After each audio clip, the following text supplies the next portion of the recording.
Hey everyone, welcome to another rousing episode of Was That in Good Taste? I am one of your hosts and my name is Chandler Phillips. But today we are joined also by a very special guest. Christina, introduce yourself.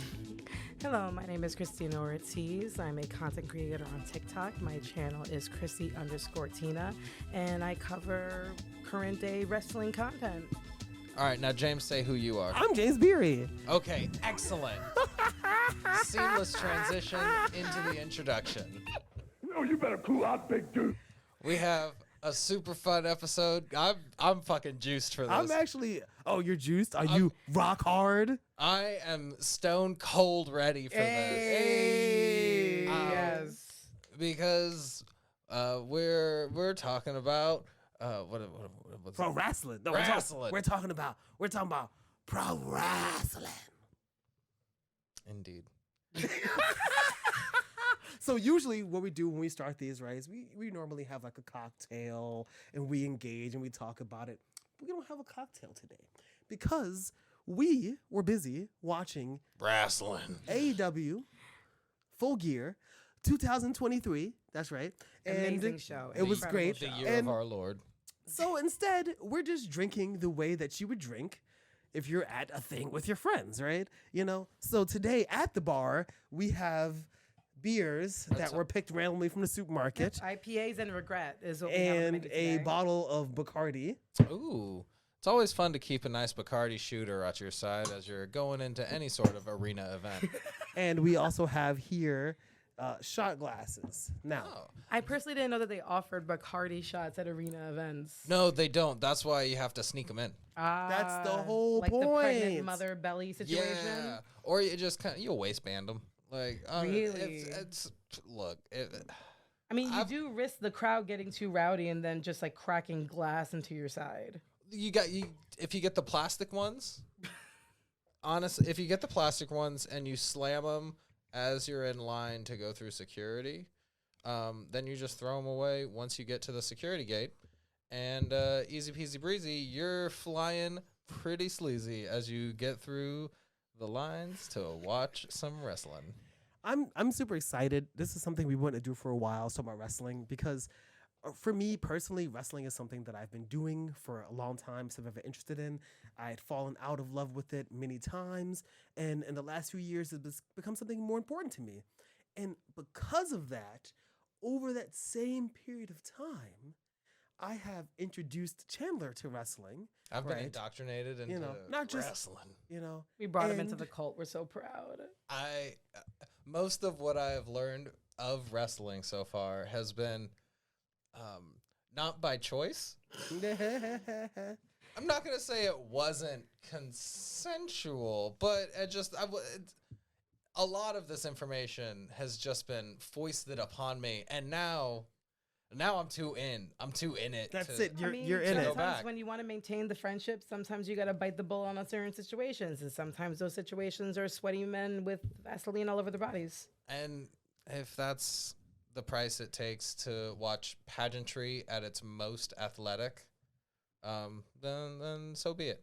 It's fair trade. Yeah, it's so funny because actually our relationship. So one, let's speak about how we know Christina. How I know Christina is because I've known Christina for a very, very long time, and I actually attribute our friendship, our rekindling of our knowing each other, to wrestling, because we hadn't talked in like really like a year and a half.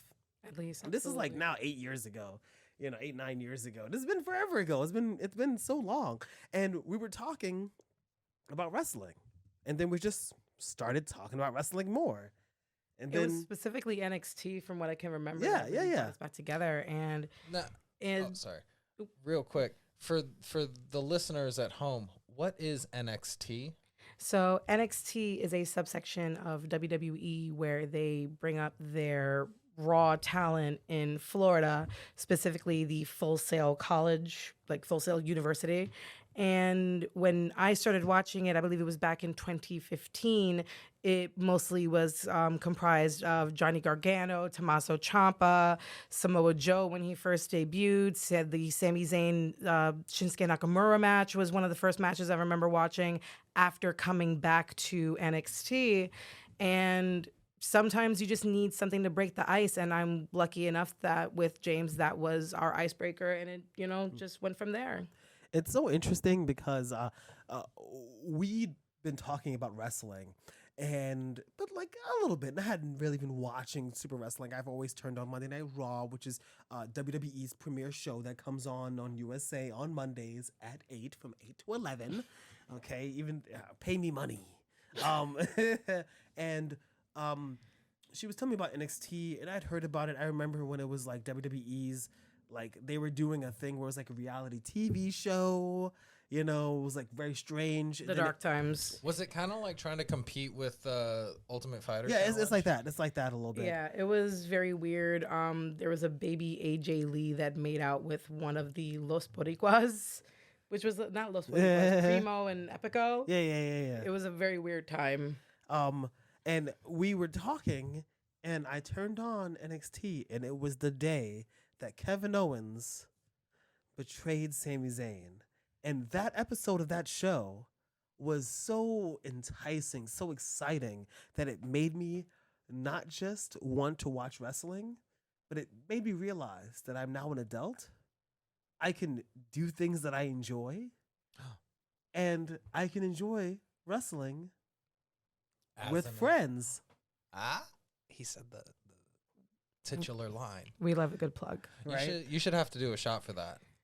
Ooh, okay. Yeah. Anytime you say wrestling with friends, Anytime. you got to do a shot. Well, I mean, so I'm doing a shot. So that's his but with friends, no, his specific no, assignment, or if any of us say it's it. No, wrestling Fudge. with friends, and you're the friends. Aw. So that means yeah. Now, friends. here's the thing: when it seems so silly and arbitrary, and I feel like we're definitely going to have a longer conversation in the future. Oh, now. Okay, we're doing it now. About wrestling history, because Chandler and I've talked about this. Wrestling is so interesting. It's so crazy. It's so wild. But today, I think we're going to talk about the connections with the friendships and how wrestling has informed that. And then we're going to talk about the show that we just saw. Chandler, you mentioned that, like, you kind of had this stuff like against your will. I'm going to say, when we first met, I was interested in wrestling, and I was very hesitant to talk to you about it. Not because you ever made it seem like you wouldn't be interested, but because sometimes it just is, I don't know, wrestling seems uncool. Let's be real. Chandler looks too cool just off the rip initially to look like he would watch wrestling for fun. Yeah, I know, right? Have you seen Chandler? Like, look Like, at him. he's like, the bone structure is absolutely bananas. Oh, it is great. Crazy. Yeah. So the fact that you were like pretty enough to talk to him about wrestling, that's very charitable. I couldn't even of you, believe honestly. it. I just couldn't thank believe you. it. Yeah, it was amazing. How does it feel to like carry that burden? I was gonna chime in, but honestly, I was just glowing in the sunbeam of compliments. That was just I love that. Okay. Oh no, we know that you guys love just getting like compliments a lot. Yeah. Stroke that ego. So what do you think? What do you think about, like, kind of into like a whole like little thing? What do you think about wrestling? How have you felt like? Because obviously you knew some things about wrestling because wrestling is extremely popular in the United States. So it's not like you didn't know anything about it at all. I've known about wrestling. But like, I think I've seen a wrestling ring or two in my day. So how does it feel like, being like, introduced to it? Because we didn't just we started talking about it. We started watching the occasional free show. Then when I started doing the pay-per-views, then you started coming over, and it's become a thing that we do. We record the podcast normally on Wednesdays after Dynamite. I'm a sucker for lore, dude. Once you told me that there was like so much catalog lore of wrestling that like everything has some sort of significance and is tied into a greater meta aesthetic, and then once you started like feeding little like, well, this is actually a reference to, so like honestly, your info dumping just chummed the waters. And I was like, well, fuck, I guess I'm fished in. That's a fishing analogy for those keeping track. My wrestling alter ego, one of them is gonna be the angler, and then I'll just fish hook people, kind of like Britt Baker. I'm so fucking mad because I was gonna fucking do a whole thing where we had our That's wrestling one of many. I'm gonna be performer. changing them at least 3 times. I have more on deck. The angler. What is your finishing move called? It would have to be the grouper, where like you do one of the like jaw mandible. Got you. claws. Yeah, It's the a double mandible claw. Yeah, it's a double mandible claw. Instead of just in the All right. bottom, it's the bottom of the mandible and the top. Yeah. I'm gonna try and reveal this in slightly real. That worked out. Like that. So from the info dumping that James did initially, which one of the storylines that he told you was the one that caught you the most, and to where it was like, wow, I really want to know how that ended for that duo of people? It was the inception of AEW, and its whole like. There's WWE, and it's so over the top, and like everyone knows the lore and knows stuff about WWE. Like it's been around for too long for you to not have some sort of pop cultural knowledge of it. I also had some friends back home who like would reference WWE stuff, and like they'd watch it occasionally. And then I started realizing how cartoony some of the storylines are, but in like a drama cartoon way, like almost in a anime kind of Like I have sex with a dead person's body in a casket kind of way. yeah. Yeah. Is that Real Katie Vick. is that a Oh, is that's that a wrestling. Is that a thing that That's happened? Kane. That Oh. might be an upcoming episode if Oh this my goes goodness. well. Wow. So fingers crossed. Oh yeah. Oh yeah. There's a Oh, is this the teaser? Mm-hmm. yeah. Anyway. Can we get- Yeah. yeah. I'm gonna teaser. Hadley? Teaser. I hardly knew her. It's actually very interesting because I was actually just gonna say that one of the things about that I think really attracted Chandler is not. I'm not into WWE. We talk about AEW a lot because I love WWE, but AEW being such a newer company, even when Chandler started watching, they'd only existed for like a year and a half, almost 2 years. So It's- everybody's new, Its lore was accessible to a newcomer like me. but there was still a little deep But lore. there was depth to keep me engaged. Yeah, and then now that it's built, and this is what WWE works on, is like you've experienced it, you see it, you've been there. Now you've seen the stuff, so you have emotional attachment to some of the things. Mm-hmm. You know, and WWE, I mean, it's not that it's completely inaccessible. You turn on the fucking show, and it's like the show is 50 years old, and you know, you have no idea what's happening. At least with this show, it's like 5 years old, and you're like, they literally still haven't really even found like their long-term people yet. You know what I mean? Like, you know, what about what? That's okay. What? Because it's interesting. The NXT thing, I think, is very similar to the AEW thing. Because at the time, NXT was this weird thing that WWE was doing where they were taking their trainees and stuff, and they'd been doing this in OVW for a while, which is where they had like a local like public access TV show, and they had like the wrestlers there doing their little wrestling thing. They took the NXT TV show, which was kind of like a reality TV show, and turned it into you know, it's on their online service, and it's the trainees plus they get some people from the independents and pay them $100,000 a year to like be good wrestlers. You know what I mean? Like a short amount of time. AEW has it very similar because you have a new company, effectively, a new brand, a new existence with new people, but then they're sprinkling in the extremely long, you know, like it seems silly, people get upset about it, but like Sting comes on, it's like, that's a new person, but also it's not a new person. It's not right? a new person. It's like 50 years of little things sprinkled in there to give it credibility. Mm-hmm. What about NXT made you, Christina, like more interested in wrestling? So it was the sheer fact that you could tell that the superstars had more say in how they were able to handle their characters. For example, when Finn Balor was in NXT, there was the expectation of him having an amazing body paint every takeover. That was something that you could look forward to. Sasha and Bailey's ring gear for the takeovers, their promos for each other. It was this place where you could see these people really indulge in their craft and relish in it and flourish. And you can see it pay off as time went on, and you got emotionally invested in these people because you wanted to see them succeed.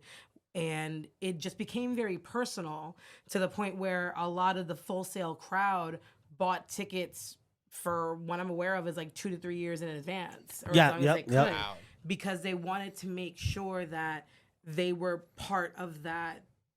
It was more or less like a following. It really felt like a club, and that's that special something that can really push you forward, where that fan engagement feels like it's life or death. Like if you're not there, it's not going to feel the same, and you wouldn't have it any other way. So you're going to do whatever you can to show up. Once you get those die-hard movements, that makes the difference. And I've talked to Chandler about this before, in which, like, when it comes to us talking about doing this, right, connecting with people, right, you know, we do this with you, we do a thing, all good, right? But when it comes to like doing this, you don't need 1 million people, and I think it's egotistical to want 1 billion people to like want your thing anyway. But like, if I have 100 homies, 100 like just people, 100 of my friends participating, chipping in, helping, making sure that this can still happen, right? That's the best thing, because the grassroots thing makes you feel like you're engaged, you're involved.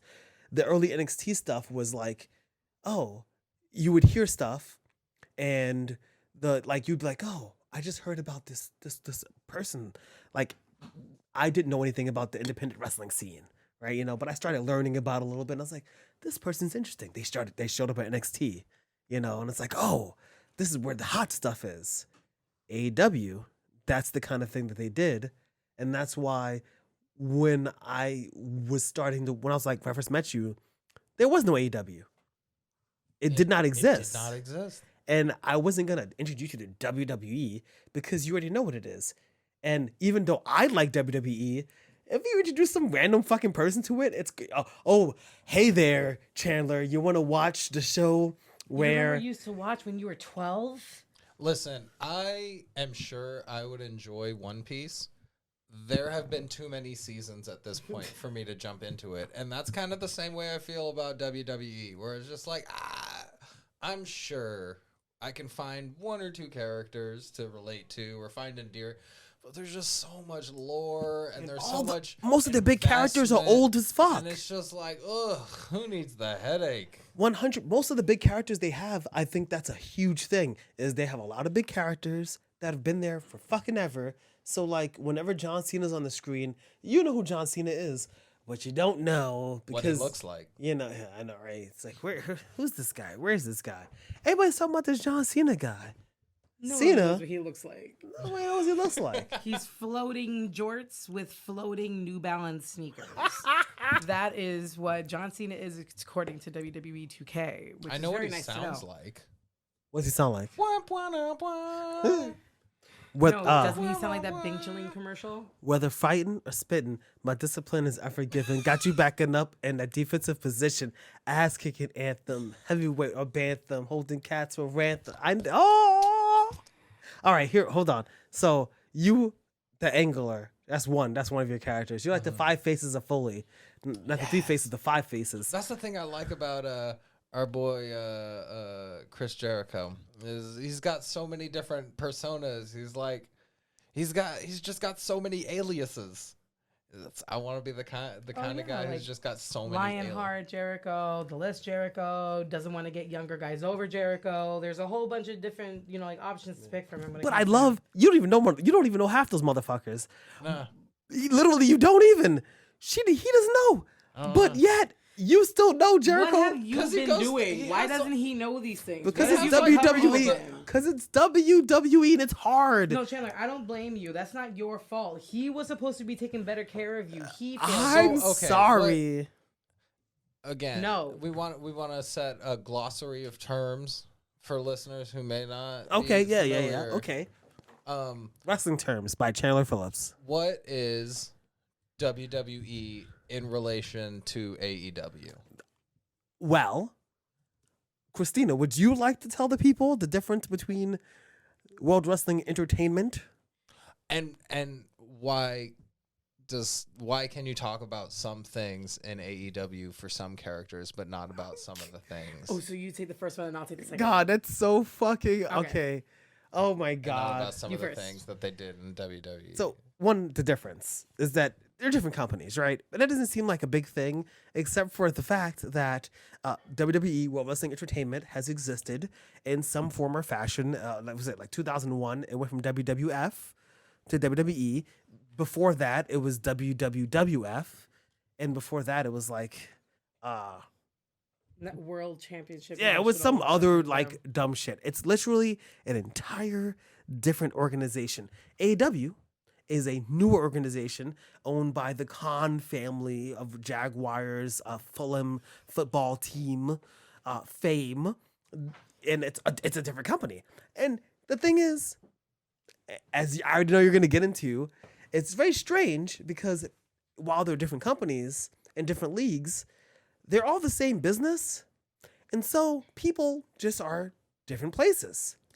So what Chandler was talking about beforehand, where he was asking why can they bring up certain things and not bring up certain things. Did I understand that correctly? yeah.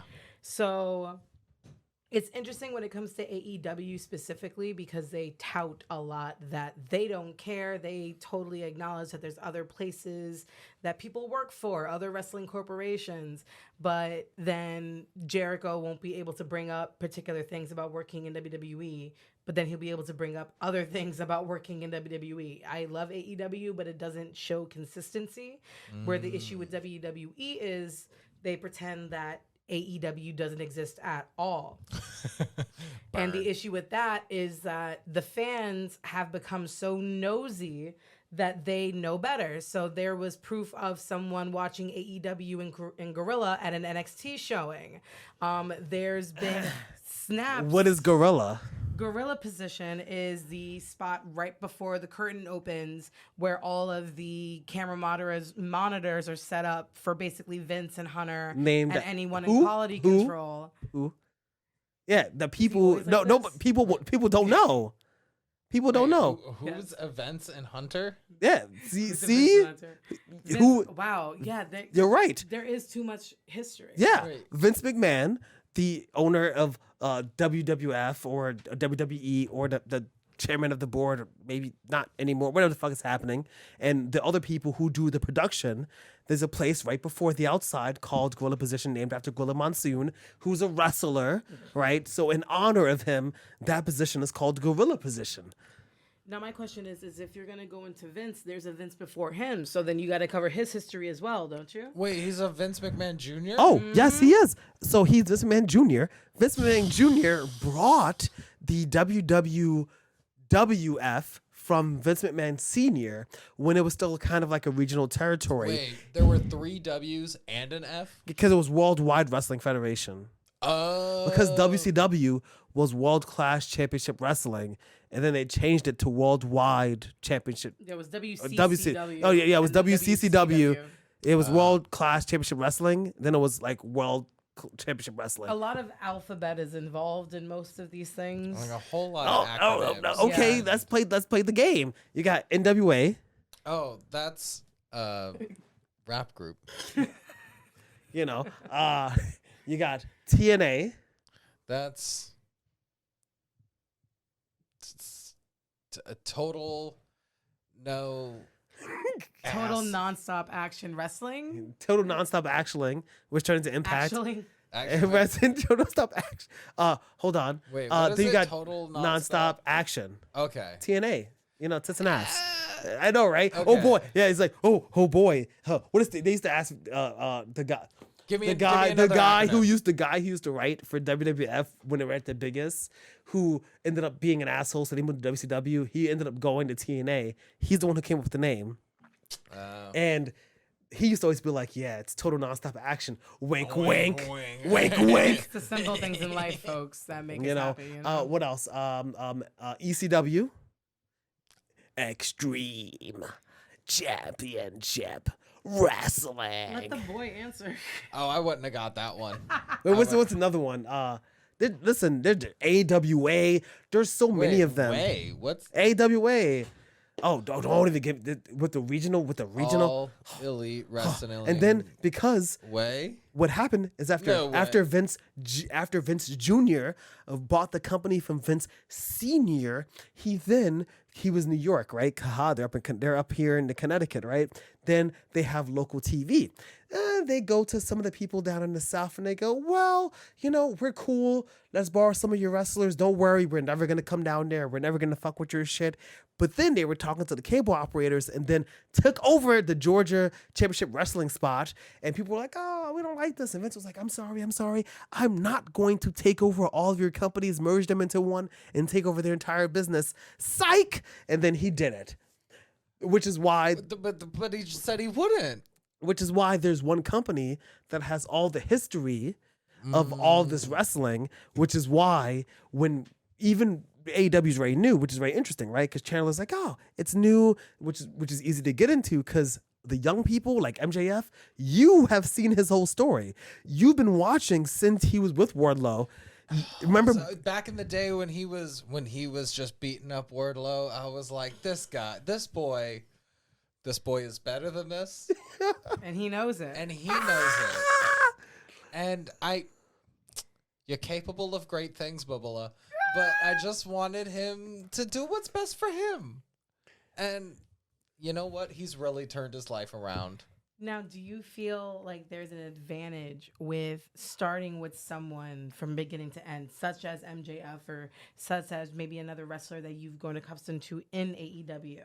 But I could say I started from beginning to end, but then even then, I'll like be watching him and James is like, oh, well, this when he was in like the pre-leagues and stuff, and that's why he and the Acclaimed actually have some history, and so it wouldn't be wild to think that the Acclaimed would bring him on in their four-way tag team. Well, actually, And, was like, it Pro Wrestling Evolve? I don't fucking know.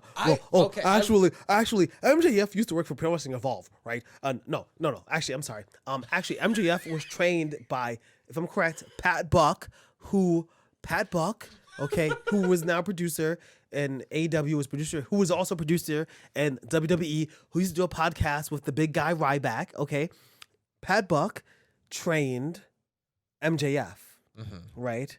And Pat Buck has actually trained a lot of wrestlers, including Max Caster, right? And their name's both Max. And their name is both Max. So That I was written in the kind of stars. think they should hook up. Oh God, I just want to put that thing. At the end of the day, it's all hormones, folks. I Honestly. kind of think, okay, if what gets me too is with every tag team match or something, there has to be a through line of like how the people know each other, because it can't just be like they're buddies. It's like You don't watch WWE, but except for the best friends, you don't watch WWE because they are best Chandler fucking wants friends. a backstory. Chandler wants. Chandler does not watch prologues. Chandler WWE. wants 4-volume books background on these characters, and I can respect that honestly. Can we hit him? Want a couple of fanfics. Please tell as well. tell him, give him some WWE tag teams that make no sense. WWE tag teams that make no sense. Initially, I'm not sure if you've ever heard of this one, but it was The Miz and Damian Sandow. Originally, they made no sense together. And I know then The Miz, but who's Damian Sandow? Damian Sandow started off as what was it? The educator. not Talking to the educator. mic. Gee, I'm a BT. Talking to the microphone. Damian Sandow started off as You better this cool scholar, down, big dude. this scholar character. And then at some point, he just became the Miz's stuntman and doing everything he did in the ring. And at first, it made absolutely no sense until it started making sense. It started turning into like Bizarro World for some reason. Was he doing it as like an accomplice, like almost like a shadow version? Where Yes, exactly. It was NECA. That's fucking brilliant. It was NECA Miz. It was actually really funny. Wait, did they go against each other at this point, And or were they tag team? And that's where WWE messed up. They were a tag team until The Miz turned on Damian, and they were supposed to have a match at WrestleMania, and then WWE scrapped it.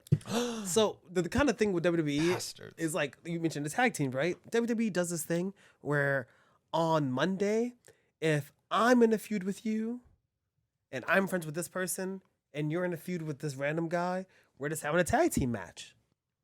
People just having tag team matches. Wait, if you're saying I'm in a feud with you, So I don't know you, but you're in a feud with her yeah, and we're friends and you and I'm in a feud with some random dude. We're in a tag team match. against me and the person you're And feuding random with. Yeah. dude, yeah. It's just because. Talk about a meet cute. But it's just because. It's just, listen, there's so many. You have shows. WWE has a show on Monday. That's 3 hours. A show on Tuesday. That's 2 hours. A show on Friday. That's 2 hours. Fuck, that's a lot of airtime. And you know they have That's a lot of. of fucking airtime. But it's funny because you would think it would be enough airtime to cover multiple people, but it's gotten to the point where it's the same 10 people every single week. Women matches get maybe 5 minutes in a weekly span across all 3 shows. Damn. And I so do feel that's like what I feel like is AEW insane. Oh, yeah, that's fucking wild. Where it's they only get how much per fucking per wrestle? I Well, think it depends. 1 week they averaged it out at like 17 minutes across all 3 shows. That's like half the commercial breaks for one show. Wait for It's 2 Domino's worth of commercial breaks. Yeah, yeah.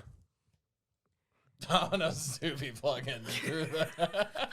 So Like if there's one company that's just shelling out. Gotcha. You would money think so until Nick Gage, who from GCW, who went to jail, I believe, for armed assault and robbery, had a match with John Moxley on AEW TV, in which he used a pizza cutter on John Moxley, and then a Domino's commercial came on right after.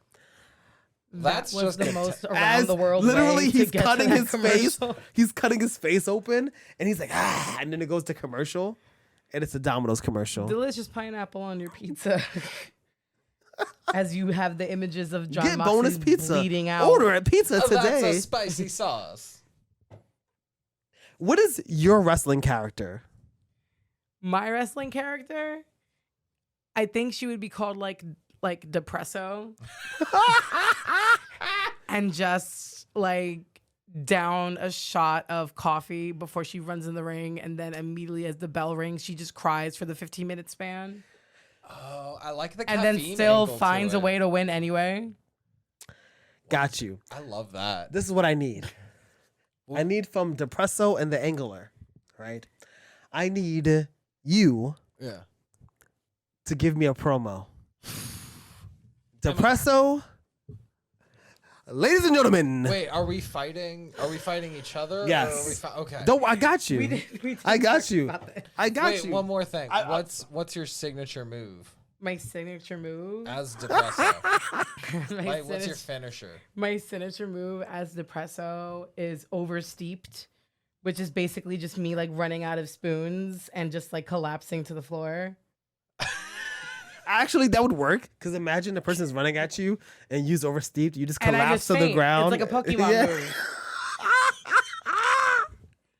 And then like no matter how hard you try to pin me, I just like depressingly like roll away from you so you can't do it. All Ooh, right. that's a good. Okay. This is what we're going to do. Wanna Okay. cut a promo. The Angler, Depresso. You're going to cut the promo to the camera. Like I'm going to be your Gene. I'm going to lead you in. Okay? Hello. It is here Saturday on TNT. And we have a match between the Angler and Depresso. The Angler! Yeah, brother. I want you to tell the people why, how you're going to dismantle Depresso. Listen here, Depresso. Sounds to me like you're fighting a lot of battles outside the ring. And I know those battles can be harder than any sort of body slam that comes to you in the iron squared circle. So I'm going to do you one more.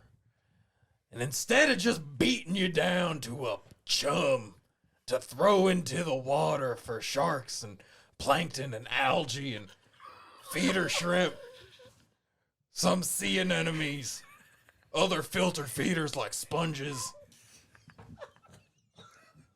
coral reefs, and a cephalopod may do what they will with your charred corpse. I'm going to invite you out for a nice, quaint walk in nature. Because it sounds like you got all this pent-up angst and anxiety and self-loathing that might be cured. Whoa, Depresso. Whoa. With just a nice- We're not allowed to give any kind of recommendations on the air, Depresso. Angler, I'm sorry, Angler, we're not allowed to do that. Depresso, your response. Depresso, you have the floor. Let Angler know what you think. You have no idea. Talk to the mic. Talk to the camera. Why are you talking to? Why are you talking to? You gotta talk to the people. You gotta talk to the people. Tell me, Depresso. You got something to say to me. Don't be upset with Depresso. I'm sorry for the critique. Don't go. I'm sorry.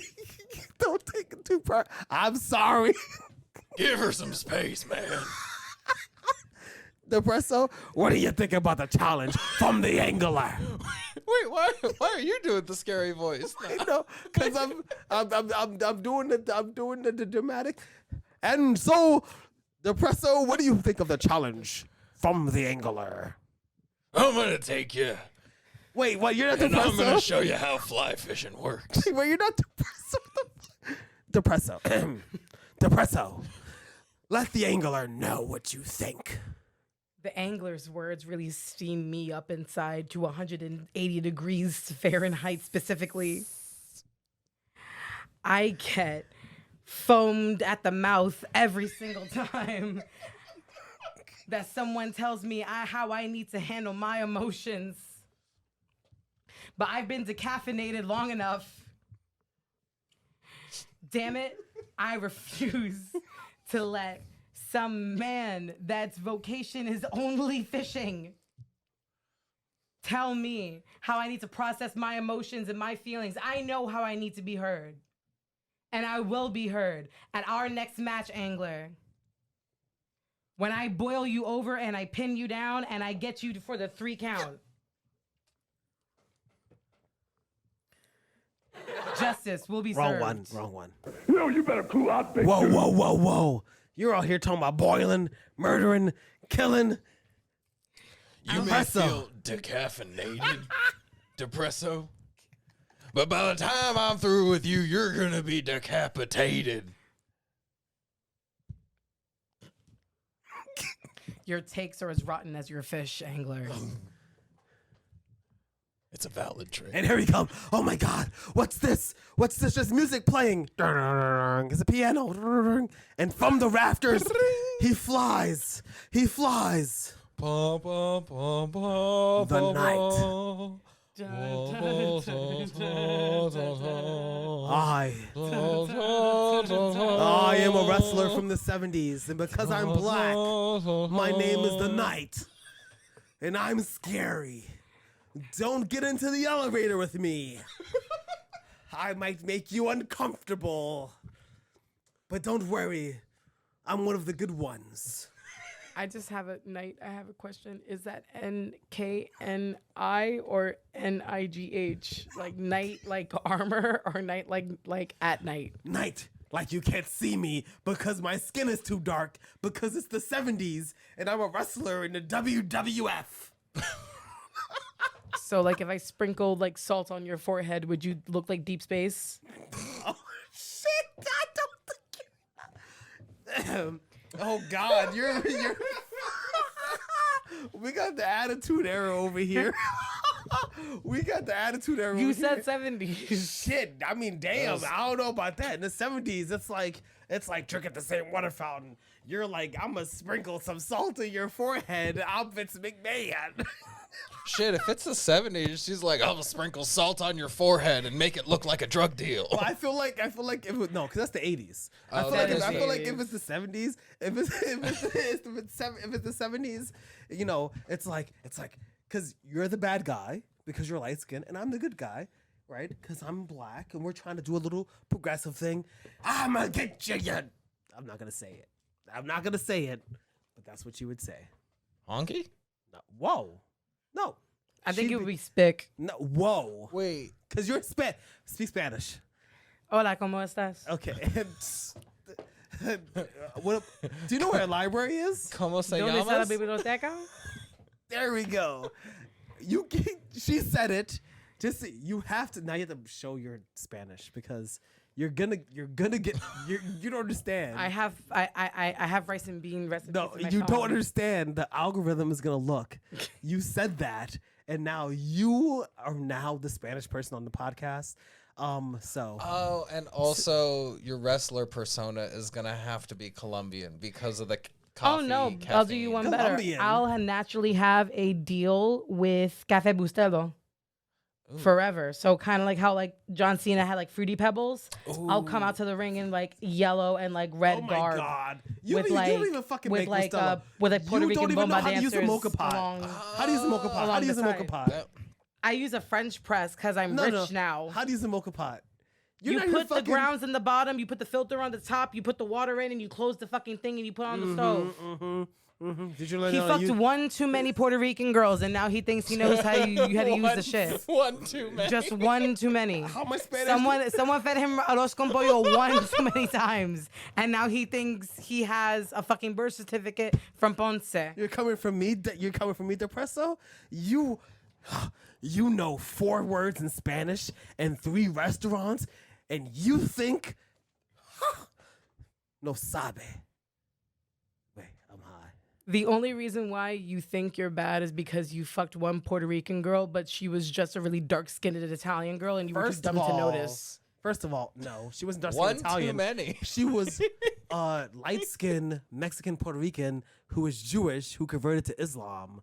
So I'm actually really concerned about her opinion about what's happening in the Middle East right She now. made him a gefilte fish tamale, and he like lost his fucking mind. First of Low-key, all, that I've does kinda dated sound 4. good, though. I've dated Like- 4. I've dated 4 Latinas. Okay, and Wow. just so you know, It's like that person that says that they have one black friend that they can count. The fact that he knows exactly the amount is kind of just a little bit of a red flag. 3 of them could speak Spanish and 1 couldn't. I don't know who the What fuck you're kind of talking math about. is that? I'm also concerned about their math. You from the makers of girl math, boy math, dog math, and here comes Wrestling math. 1, 2, Race 3, math. 5. So I'm sorry, that was bad. That needs a shot. I'm That- pouring myself one. that's mine. And you're doing it with me. Oh. Both of y'all are. You got to say the words. Wrestling with friends. Wrestling with friends. Oh. Do we say it twice? Do we take 2 Oh shots? my! Do it twice because we said it twice. All Oh, it fell to the right. top. Said it like it I'll rhymes, just fill but up to it that top. is Oh, there's just not saying enough. that- There's not enough in there. You gotta be gentle. Oh. Oh. You Well, might- you're you- getting the most drunk, so that's No, you. no, no. You got the pour tea. Just so you know, I know exactly how much it is. Pour tea here. I'm gonna correct this. Okay. Pour the rest in his glass. Come on, Chandler. Boop, beep. Yay, friendship. Just pour it in, cause there's not enough. Did I tell you guys that I There's used enough. to, Pour this to the line. I wrestled in middle school? Really? Okay. Let's talk about our wrestling experiences. Cause I'm gonna have the best story, of course. Chandler, please. This is the Tell one us. time I'm gonna cheer you for a white dude. I need your story to be better than his. Like mandatory. I did Greco-Roman stuff, like the sporty wrestling, Like the Kurt Angle wrestling. yeah. like a singlet, like, and it was in my most emo era because like I had the dark circle and I had like just messy hair. You were Darby Allin. Oh, I was trying to be Darby Allin, but I had the physique of like a what's a pudgier guy? What's a pudgier but not who's fat? Who's a wrestler? Who's fat? But who's also not very intimidating. First of all, Who's just to let fat? everyone know, we stand chubby people on this show, so like, there's no shame here. He's just asking about someone. Eddie, it's Eddie Kingston. I was thinking kind of Eddie. Very Eddie Kingston or what is his name? The guy from Australia in WWE, Bronson Reed. Oh, I love Bronson Reed. I love Bronson Reed. Big boy. Honestly, in my WWE 2K 2023 and my GM mode, I have him as my champion. Let's go with an Eddie Kingston kind of. Yeah, Eddie's build. thick with like 3 Qs and like 2 Cs. Your story sucks. Ooh. I wrestled for 3 years, and I broke somebody's back. What? Maloney Park. I murdered a man. Get the lights. Get the lights. Hit the lights. Maloney Park. 2004. I'm in a tables match. It's a skate park, Maloney Park. It's right outside or next to Yankee Stadium. It was nighttime. What we did was, allegedly, is we took a blowtorch, we broke the gate, we used to sneak into the gate to skate at night, and we would also wrestle. Skate where? Because it's a skate park. Right next to Yankee Stadium is a huge park called Maloney Park. Maloney Park has a skate park, a little soccer field, and like a little walk because it's a pretty big park. Wait, what's the name of the park? Malali. Oh, after Megan Mullally. Yes, Chandler, I believe so. I know actually, you moved here, but like, this is what the poor kids did for entertainment. yeah, like we used to skate. No, it's just in California we don't gate off the parks because it would. But it's attached to unless it's in a gated community. But it's attached to. It's also But, a skate park. You don't really want the kids being unsafe at night because it's not. But we used to be literally broke the gate and used to sneak into the gate, and they would patch the gate, and so we would have wrestling matches in the gate inside of the skate park. We literally built like a little ring. We would have matches in the middle of the day as well, and I remember it was me. And his name, John. The Knight versus John. I really thought that like John wasn't a really good wrestling name, and I'll be honest, maybe if he knew more wrestling, this wouldn't have happened. So he strikes me. It's a blow to my forehead. I stumble back. I fall into the jungle gym. My shoulder hurts. I take him. I throw an Irish whip. He falls into the jungle gym. Twist his dick. I go for it. I go for a chop. At this time, remember, it's 2004, right? The Japanese stuff wasn't popping. But when they saw and they heard that crack, bam! Wait, did you go the chop to like the neck? No, never. Of course, it's a chop across the. Yeah, it's right across the chest. Oh, one of those. Yeah. Okay, The crack is Solid booby chop. Oh, that's a good chop. that crack. It exploded across 161st, 267th Street. It rattled the ground, and he fell to his knee. Then, his partner grabbed me from behind and pulled me back. He ran up the jungle gym, and I fled up to him. I grabbed him. I tucked his head under my arm. I put his arm over my head, and I picked him up for a suplex for the table that we had prepared earlier in the match. Get the tables. He fell, and his fucking back went crack. And he started screaming and crying, and we were like, what the fuck is happening? Oh my God, call his parents. I took a shit. I can't feel He hit it. the table and didn't go through it. He bounced off of it. Who could have guessed? Not me. Unsupervised. By the way, this is a young legend. Children. Because, like, we can't afford, like, charges right now. All my friends used to like. We'd go to the pool and they'd be like, "Oh, let's do some like wrestling moves off into the pool." I'm like, y'all gonna just fucking bash the back of my skull into the fucking rim of the pool ledge, and I'm not about that. I don't. I That's- agree. Y'all were too violent with your like experiences. I just went to like the WWE restaurant in Mount Michael Cole, like a normal person. I love this because you're not from New York. I went to WWE restaurant. There's a with- WWE It restaurant. was. There It's used where to it's be. where the Hard Rock Huh? Cafe was in Times Square. I think it's like was it 45th Street, right on the corner of like 7th. You know. Okay. It was, you were in Manhattan at the time. The Hard Rock Cafe Yeah. was on that. That was the WWE restaurant. It was called the WWE Experience. I went with my father. Yes, I know my father, and we went We'll get into that. and we Okay, had okay. we had like a good time. Okay, listen. Time's coming. We're not trying to go 15 hours, right? Because it's not TikTok, right? So what I want to do is we watched Full Gear 2023. I want to talk about it, right? Yeah. But there's two things.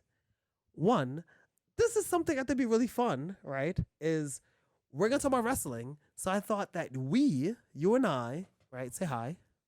She and him, We not with me. would dedicate this next segment of the podcast. Let's dedicate it to Ray. We're gonna dedicate it to Ray. Oh yeah, Mother Ray. Yeah, we're gonna dedicate this segment because I don't know. It's like whatever. You know, we're talking about wrestling, and I really wanted to talk about because you mentioned earlier that you were kind of curious about who was gonna be like the signee or whatever because Chandler happened to miss Dynamite this week, but there was a whole thing where they were talking about like they were gonna sign somebody, and you mentioned that in our conversation that it might be Mercedes Moné. Yes, and I just want to say there is. I did not say Mercedes' name. Ray, it was not me. Mercedes has no longer place in here. I want to say this right now because I haven't had a chance to say this, okay? I haven't made a TikTok about this, so this is going to be the TikTok. Sasha Banks, a.k.a. Mercedes, really did have an absolutely amazing match in NXT. It was something that carried her into her latter time in NXT and into her earlier time in WWE on the main roster. But really, she never lived up to that. And when I first heard you, Ray, talking about Mercedes, I had an emotional response. But then I realized I'm wrong. I don't think was ever that good. So anyway, we saw Full Gear. Salute. This is what a kiss ass sounds like, folks. And- I need y'all to know. Wow. All of And- that to just Chin chin. and I thought she wasn't that good. And Christina, Yes. I would like for you to lead. Let's talk about Full Gear. All right. Well, you so- better cool out, big dude. It's the only wrestling sound I have. Okay, I'm sorry. He's a racist. We'll We hate- eventually get a little bit better quality on the show, folks. Oh yeah. Wrong thing. Wrong thing. I'm sorry. So I Only believe laughter you get. one of the first matches of the night was MJF and Samoa Joe versus the Guns. On as the per usual- 0 hour pre-show. Yes, 0 hour pre-show. As per usual, the Guns give 110% and they give an incredible show, at least to what I feel like. MJF and Samoa Joe did an incredible job. I loved the work of MJF's leg after the victory to lead into the storyline going further into the night. I honestly believe top to bottom it was a solid match, solid storytelling overall. If we're doing grades, Dave Meltzer style, I honestly would give like an 8 to 9 out of 10. Just so you know, I love that. It's a whole different fucking. We missed the first pre-show match. Leave us alone, okay? I got opinions anyway. Wait, did we drink? Oh, I didn't. No, we Okay, didn't fine. yet. Okay, salute. Wait, I think Chandler did. You did? Oh, we cheers did. Oh, we didn't. Okay, Okay, cool. hold on.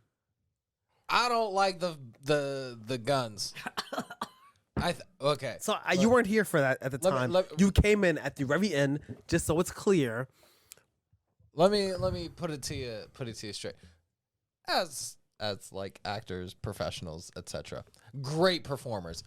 Their characters, I don't like them. You don't like those boys. I don't like those boys. Those They're rapscallions. those ne'er-do-wells. Those whippersnappers. Those guys are going around creating havoc. They're hurting my boy. He's just found love, damn it.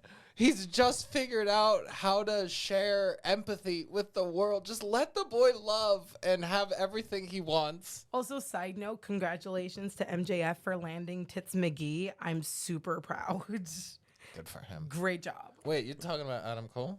No, MJF is now dating this reporter he used to do a lot of interviews with in like the early 2010s. Oh. And he nicknamed her Tits McGee from Whore Island. And at, I believe, the all-in scrum, she surprised him by showing up to do a question. And he was like, oh, is that Tits McGee from Whore Island? And then love ensued. And then they have pictures of them laying down together with MJF's cat. And all I want is happiness for MJF because he's my favorite Ken. Him and Adam Cole are Kens, and I love them. And I'm just so happy he's happy right now. Adam Cole's the Allen. When we He is the when we get to the main event, we're gonna get in depth in Adam We'll Cole. talk about that. But those guns. So- I tell you what, they're up to no good, and they're hanging out with a bad crowd. They definitely are. And let's be clear, because remember at the end of the match, what happens? MJF gets laid out. He gets the leg pulverized, After right? he won the thing, Which, by the where way, was Samoa Joe? because him and Samoa Joe, they it work was together, only if but they're not friends. they're not friends. He said he would work with him if he gave him a shot at the title. Yeah. Right. So Samoa Joe might have coordinated that whole thing. Samoa Just Joe been- also completed his part of the contract, so he wouldn't have had needed to jump in for MJF. Yeah, because he it's did not his biz. it's not that he's being bad. He's just not friends with him. He's just being neutral. You know, and MJF gets his leg pulverized, and so then the main event is at risk. Fast forward, next match. Next match was Well, I think it was the Claudio Castagnoli. Wait, Claudio had a match? it was Claudio versus Buddy Matthews. You just got here. I was getting situated. I was eating a cheese. And- Can we talk about while Chandler was getting situated that Buddy Matthews is built like 18 houses? It is back to back? great, like Wait. a brick Wait, who's houses. Buddy Matthews Buddy is Matthews? part of the House of Black. House of Black, also Rhea Ripley's fiance in real life. You know Rhea Ripley. I'm familiar. Yeah, that's You her are fiance. Rhea Ripley. Yeah, of course. Who is it? I'm sorry. She is you. You I'm are so, her. by the way, I'm so We bad. do have very similar cheekbones. Can I The say- bone That's structure what's is bananas. crazy. Turn the face, please, so the camera can see. Look at that bone structure. That is ridiculous. Like How people bad pay is for it that. we don't talk about WWE yet he be known by Rhea Ripley? Because I cannot exist in this Rhea world. Ripley isn't known for WWE. Rhea Ripley is known for being gothic and tall and having a fat ass at this point. Like, let's just all call a spade a spade. And I love Rhea, but if we're gonna be completely honest, most of the fan edits I see on TikTok are got nothing to near well to do That's with a her fact. wrestling. It's her in kneeling position most of the time with her tongue sticking out of her mouth, guys. Let's try and bring it back a little bit. Or a little decorum. Or she's pinning someone. Oh yeah, And- it's the pin after the fucking riptide. It's the pin where Yeah. she can feel your ovaries on the inside. Like that's the pin. God, I'm not gonna lie. So, Let's get too hot. Let's bring it back. That's guys. 3.5 apple pies out of 5. Then after that, wait, because here's the thing: when it comes to these shows, especially after we've been preparing to prepare for this show, I didn't take any notes, so leave me alone. What was the next match? Do you remember? The next match after Claudio. Oh no, it was Claudio and Buddy Matthews.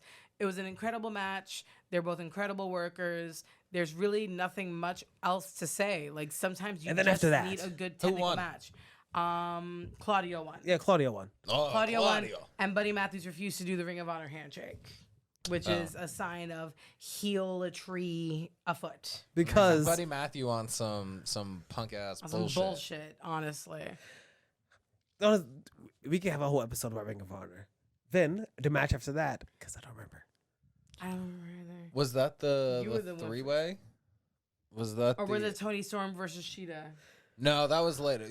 I think they had the Darby Allin, Sting, and Yes, Oh, they yes, did. That was the first match Do you know were why? missing. Yep, Do you know Adam. fucking why? Because I didn't pay that much attention. I did not pay attention. that was to- such an up and down match, but everyone was everywhere all at once. It's because really Ric Flair was involved. I knew Ric Flair was going what to be was involved. he doing First of there? And all, I let's just can we just say, fuck Ric Flair.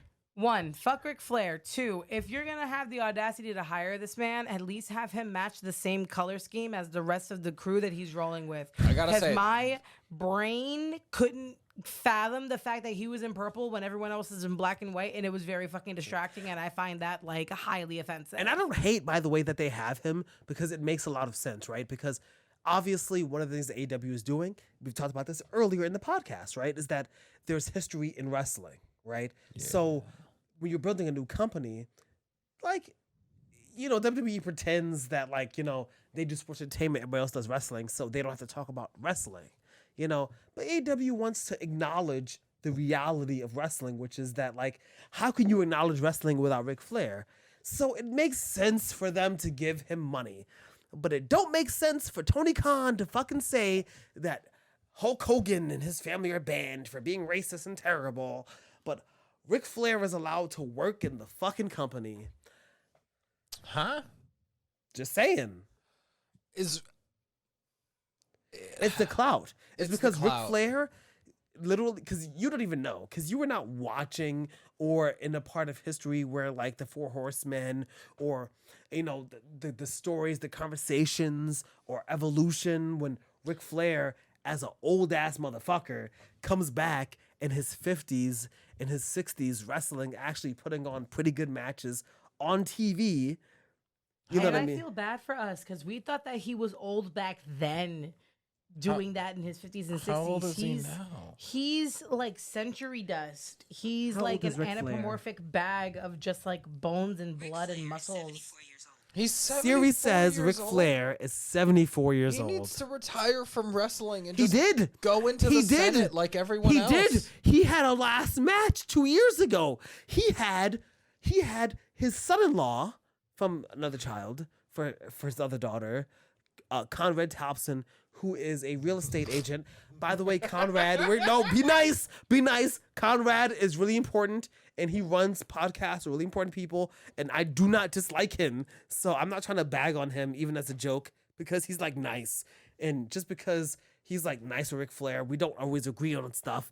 He's a cool dude. I'm not trying to hate on him because he seems like a cool guy. But I'm just saying that, like, you know, Ric Flair, come on. You're cool, Connor, but no. Come on. Conrad. It's Conrad. I mean, it's Conrad Thompson. it's something to do with Ric Flair. Because he does Yeah. 83 weeks with he does 83 weeks with Eric Bischoff. He does something to wrestle with Brother Love. What's his name? Brother Love. He's on the board of WWE. He's been on the board, whatever. Like, he is important in wrestling. I don't hate the guy, so I'm just not trying to hate him, okay? Leave me alone. Leave me alone. I'm okay. not trying to cut a promo on Conrad Thompson and be like, oh, look at you, you fat piece of shit. You're just you're. He said, I'm not like trying to he's cut a the promo, only and then one. proceeds to cut a promo. scathing promo. But I feel like, a honestly, hurtful one too. I'm actually I'm really kidding because I feel like Conrad knows wrestling, and also I don't know wrestling. like, what if I he know doesn't? I know less wrestling than him. So please, if I was trying to be funny, but if I wasn't being funny, please fucking forgive me because I'm literally an outsider and you aren't, and you're like cool, and you're like you do real Like, kind estate. of, you get paid for this. We don't. don't so get like, paid. you're fine. Dude. You don't get like, paid. don't listen to a word he says. Okay, I don't. transitioning. Next match. James, real quick, if you got sold or not What? sold, I got sold. if you got traded Talk from faster. WWE to AEW, what would be your new wrestling? Wait, hold on. I need 10 minutes to process that. Whew. You want to know what my wrestling name would be? Yeah. Okay, okay, No, before- what's your wrestling pivot name? My wrestling pivot name. Got you. That's okay. That's what. It's so specifically the pivot. So I'm gonna hit you with the pivot, right? Uh-huh. So we were just talking about the match with. Okay, you know, I love Sting. I love that. All amazing. It sucks. It is what it is. That's why the match is where it is. Respect everybody in there. Fuck Ric Flair. Fuck Ric Flair. If I was in WWE, my name would be Magnus. You know why? It's my name. People who know me, my name is Magnus. I'm sorry, I'm weird. Okay, that's my fucking name. That's my wrestling name. It's my everything name. When I went to AEW, my pivot name, the name that they would take, and they'd be like, "Well, you gotta change your name. It'd be Magnus." Because I've been using that name since 1998. And so when I went into WWE, I would own that and I would not join the company without the use of my name, which means, like Samoa Joe, like everybody else who had something to do before WWE, I would leave with what's mine. Okay. And because people would think that's like cool, like Samoa Joe, until they found out that Magnus was like his Vampire Freaks account login. And then I'm not sure if they would buy the merch anymore. Anyway, who was the next match? Next match after that, I'm sure the next match after that was Tony versus Hikaru Shida. I believe so. Chandler. You know what? I have the internet. I'm just gonna look it up on Wikipedia, Can I say, guys. we were not alone. There was a fourth person with us. She got bored, but the one match that she was interested in was in the Tony Storm Hikaru Shida match, with Hikaru Shida being the champion. Because of that ass, if we're gonna be honest, it's because of Tony Wait, Storm's no. ass. That's why she was Oh. interested. Hikaru Shida wasn't the wait. Was going in as the champion. Yeah. Oh, okay. She was going in as the champion, going against Tony Storm. And I think Tony, honestly, has been doing an absolutely amazing job. She, I remember before, even you, I remember, Chandler, you said, I don't really understand. They're like really pushing her a lot. You're like, I don't understand what's happening. It's because at the time, she came in with a lot of that lore, a lot of that history, right? Tony Storm did? Yeah, Tony Storm. Okay, yeah. You know, so people expected a lot from her. I agree, in my personal opinion, that I do not think that she was the best. I don't think that when she first got the championship in AEW, that she was, taking the division by storm, right? By Tony Storm. Whether that was a weakness of the division, which people have critiqued AEW about, saying that the division has been weak, I don't really know if that's really true. I just think that, it's hard for these people to get over sometimes. And Hikaru Shida was a champion before. It was kind of during the pandemic era. She didn't get a huge chance to really show what she has. She did this time. Tony was the champion not that long ago, but she was doing kind of the thing where she didn't have her own individual personality. No, she was part of the trio. Yeah, and now she's taken, honestly, the Timeless character is a combination of her old character that she used to do outside, with a little twist, of course, to make it into a new thing. And that, I think, has reinvigorated her. People like it. I know that she's attractive. We made jokes about it, and we were watching because she cuts content. That's the thing. She's making content, and it's relatively quick and easy and digestible, and it's a pretty clear cut character. But you can tell she's working hard. She's working. You can tell, right, that she's working hard. You can tell that she's talking to people and pushing to have what's happening with her, pushed to the forefront, because she isn't just she's doing it at a high level. So I think in my personal opinion, that match ended with us all looking at it and really enjoying it. We didn't at the beginning. And I personally feel like Tony Storm is the example of when you have a company that is willing to back you up on your decisions. Because James and I showed Chandler, in comparison to Tony Storm, the Vaudevillains when they were running in NXT.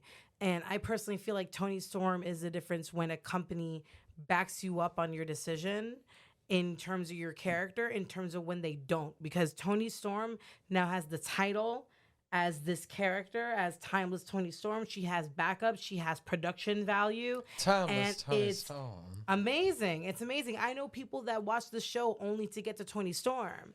So when the Vaudevillains had absolutely no backup and their characters kind of just faded away. They were just a gimmick. Well, I mean, Exactly. I think it is like two things. One, because obviously it turned out that there was like some kind of issues there, right, with the vaudevillains, which is why, they ended up like Simon Gotch ended up leaving first, and people having some bad things to say about him.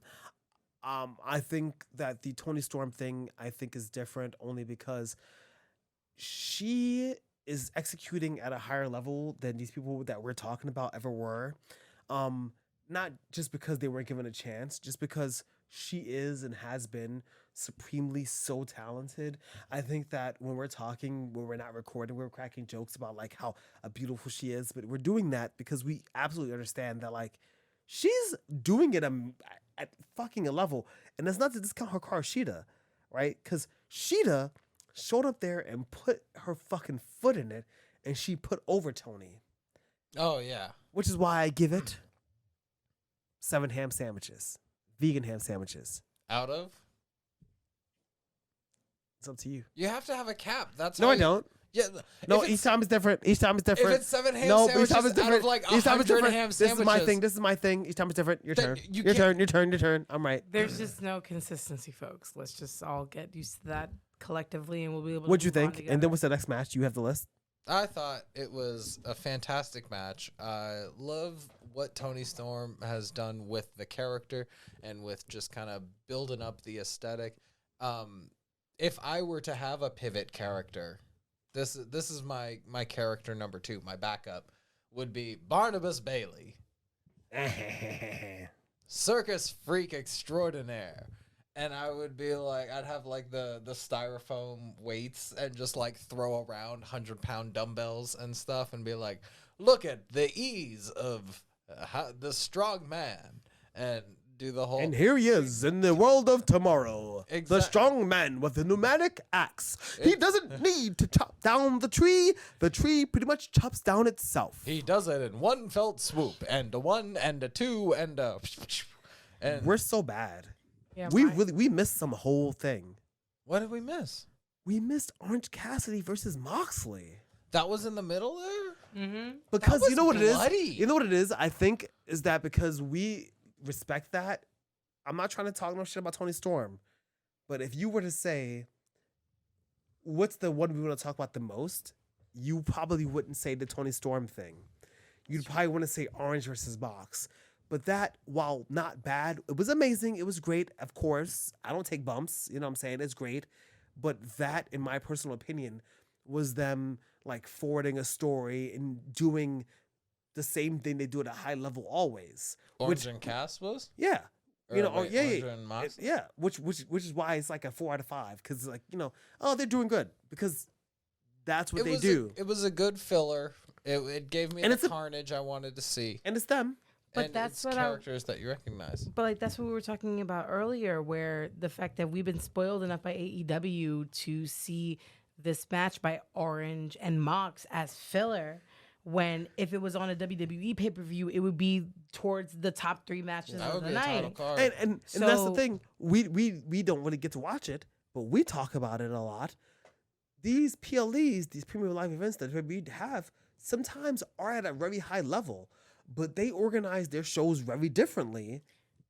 And we were talking about this earlier to the point where the PLEs are absolutely immaculate, but then the storyline in between sometimes does not match up for the extremity of the match that comes out of the pay-per-view.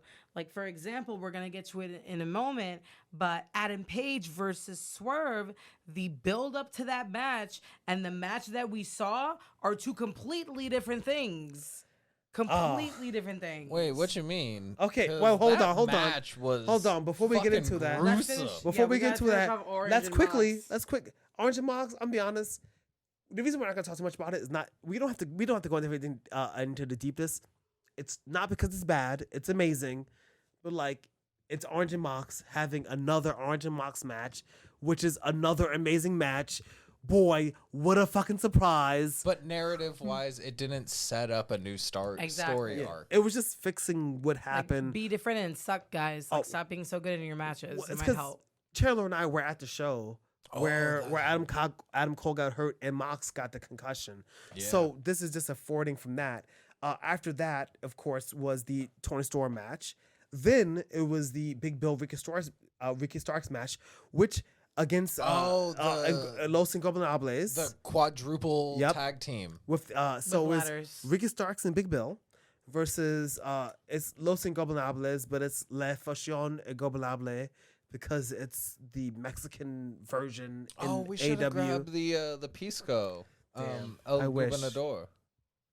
Damn. FTR, which is yeah. Cass Wheeler and Dax Harwood, and the Kings of Black, which Kings of the Black Throne, which are Malachi Black and Brody King, which is I the got reason why opinions. I'm not trying to go too hard and too long on this in the Julia Hart Chris Statlander match is because while this match actually I think reinforced something we said while we were watching, which is Ricky Starks and Big Bill, this is putting them over. This is working. They don't make any sense as a tag team. But it's working. Like House of Black should have won that. House of Black deserve. They But- put in the work. but They Ricky- fucking beat down but everyone Ricky else. and They Big took Bill the hits. Fucking Ricky made should- it work. Oh fuck those guys. Now, Yeah, what do you say? emotionally, I understand what you're saying, but in terms of just the work, James brought up a very good point when watching the pay-per-view where Shawn Michaels and Diesel had a very similar dynamic, where it was the young athletic man that you wouldn't assume that would need a heater, still having a heater on him anyway just because he can. And Ricky Starks has that kind of persona to be able to pull that off and not look insignificant next to Big Bill, which is a very big task to ask That is- for. yeah, Just 'cause, like- do off of the sheer size and presence alone. Because usually when you got a guy as big as Big Bill, you kind of end up in that like Looney Tunes kind of like, oh, okay, boss, I'll do what you want. And What you're did you say, like, "Hey, George? So Like that. you this guy. you don't want we need to watch some WWE, but it's hard because there's a lot of days in a week, and I'm not trying to. We're not trying to fucking suck up our days. We're trying to write, do other stuff, not spend 15 fucking hours, 30 hours This isn't a watching wrestling wrestling podcast. You know, there might be This is one. an alcoholist. There might be a podcast. wrestling podcast. Wink, wink. Braun Strowman, who's in WWE, he does like this like railroad thing where he's a really big dude and he goes like choo choo and he like runs around. And I'm be honest, the spot is I think actually very impressive because he's so big and he does like a running tackle. But instead of doing what I think, this is my personal opinion. I'm not a wrestler, so maybe I'm wrong, right? Maybe I'm wrong. But I think it'd be really effective to maybe do, instead of doing like a hole around the ring, either doing like an L, right? So from one corner, then you go around. like a knight. Yeah, and then hit an L that way, and then you do like the train thing and hit them with the shoulder block. Because going around the whole ring means once you hit that second turn, you pretty much have to stop. You right? lost all of You your lose momentum. your fucking momentum. But then here's my question as wrestling just fans in general. Yeah. So we try to apply logic to things such as pivot turns during moves. Oh, that's But true. then we accept the fact that there is a gentleman named Luchasaurus that we have all come to the conclusion that is a wrestling dinosaur. Who So is where a million years is old? Has the a, limit masters. and because it's video game rules. Yes. No, you're right. Because and you're right, and you know this. When it comes to writing stories, it's about internal logic, right? So if you're in the wizarding world of Harry Potter, right? The reason why it's kind of bad, even though I grew up loving Harry Potter, I'm not trying to shit on it, but the reason why it's kind of not perfect is because the world sets up very clearly what magic can and cannot do. And then it also sets up a bunch of situations that make no sense because they have magic. Like how they have indentured servitude. Like, why would you have indentured servitude when you can literally they had a fucking make anything? They had a shot where a kitchen sponge was washing dishes on its own, and yet they still had house I'd elves. opened it. How is Now, I raise you that Harry Potter example where there is a story in WWE lore. I'm not going to do the Mickey James story because I'm sure we'll talk about it in depth at some point.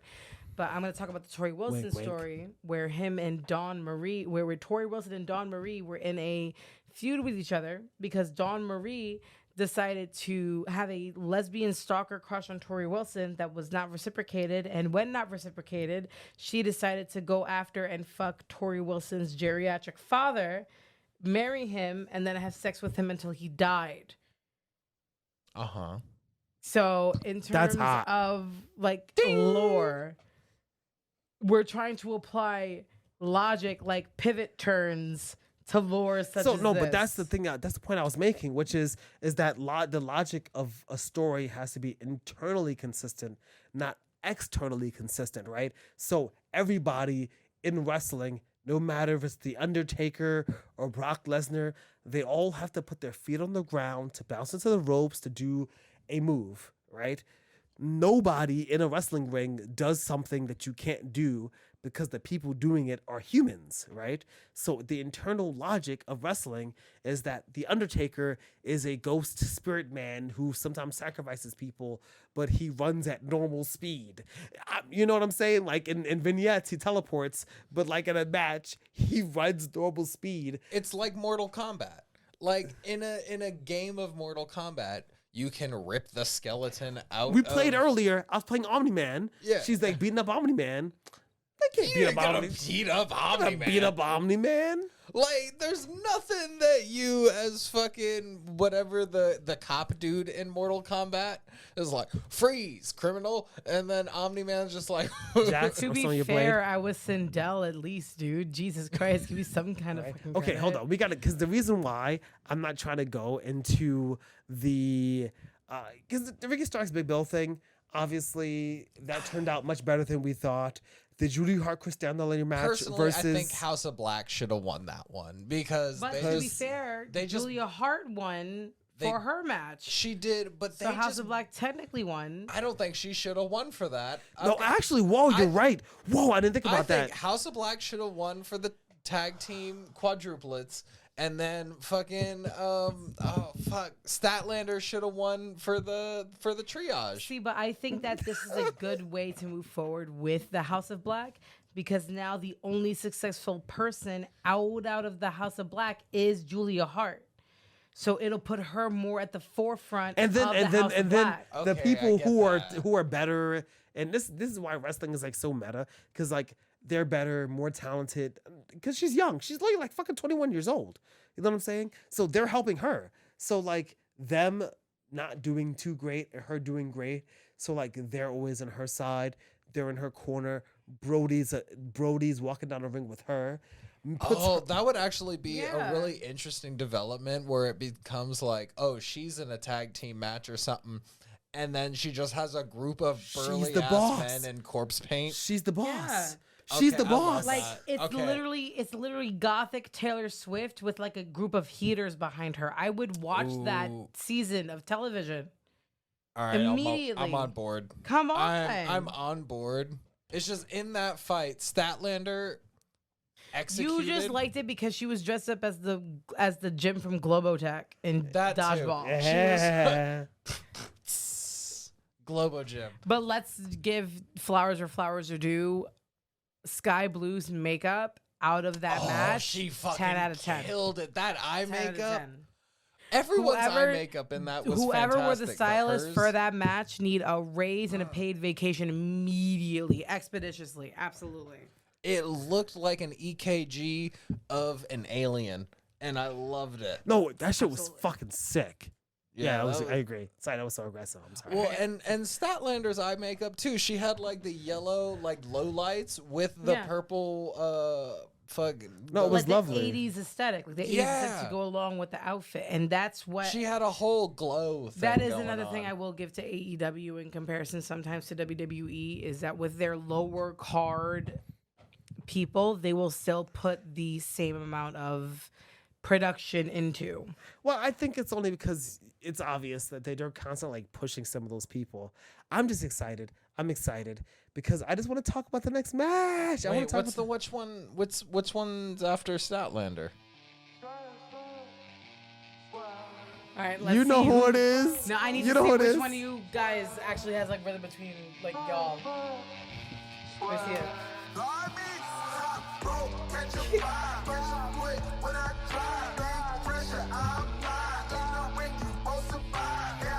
It's the swerve. It's the swerve. So that's the thing. The Swerve versus the Hangman Adam Page match. So I'm gonna immediately go back into what I was speaking about beforehand, where sometimes the build doesn't feel like it's a payoff in the terms of the matchup. This matchup feels like a feud that's been built up for 2 consecutive years. I'm talking Stone Cold and Rock levels of match build up anticipation. And this That's is where how Chandler's big- right, because Chandler had something to say. Chandler, I'm sorry, because you had to say it. Literally, he broke into his house. He broke into the dude's house and was talking to like his kid in the crib. Like WWE, you gotta think about it, right? WWE, like Randy Orton, his like he burns down Bray Wyatt's like shack or whatever, you know. Like how important is that? You know, this motherfucker went into his house. You know what though? The wife was asleep.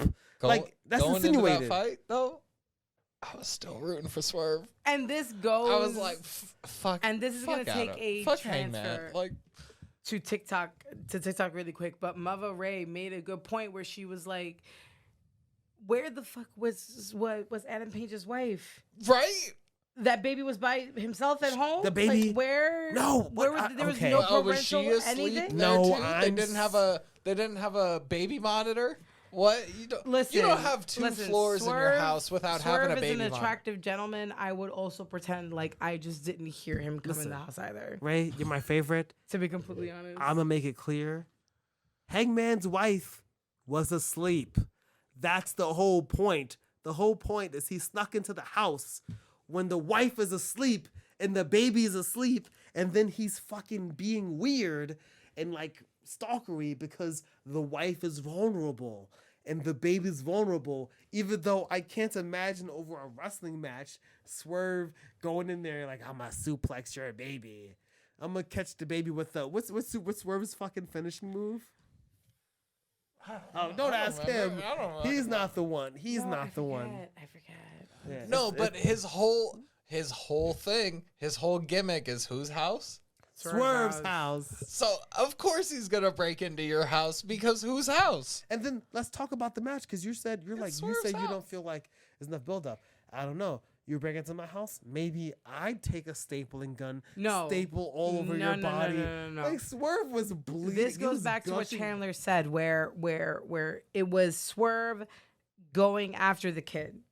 Oh yeah. That happened once. If it would have been a consistent lineage of Swerve doing outlandish things of that nature, I would understand. Swerve. But for the fact that Swerve's face and the fact that they had Swerve in that gear, I really feel that that was on purpose because there's pops of blood across Swerve's face in contrast with his gear was so striking a visual to the point where I had to stop watching. So the fact that that is the match I got for the build-up that was presented to me, I was completely unexpected and I was not ready for it. This is what I think you're wrong, only because one, this is what you have. You have Swerve not just being like this, the Hangman, but in general. He shows up to Nick Wayne's house.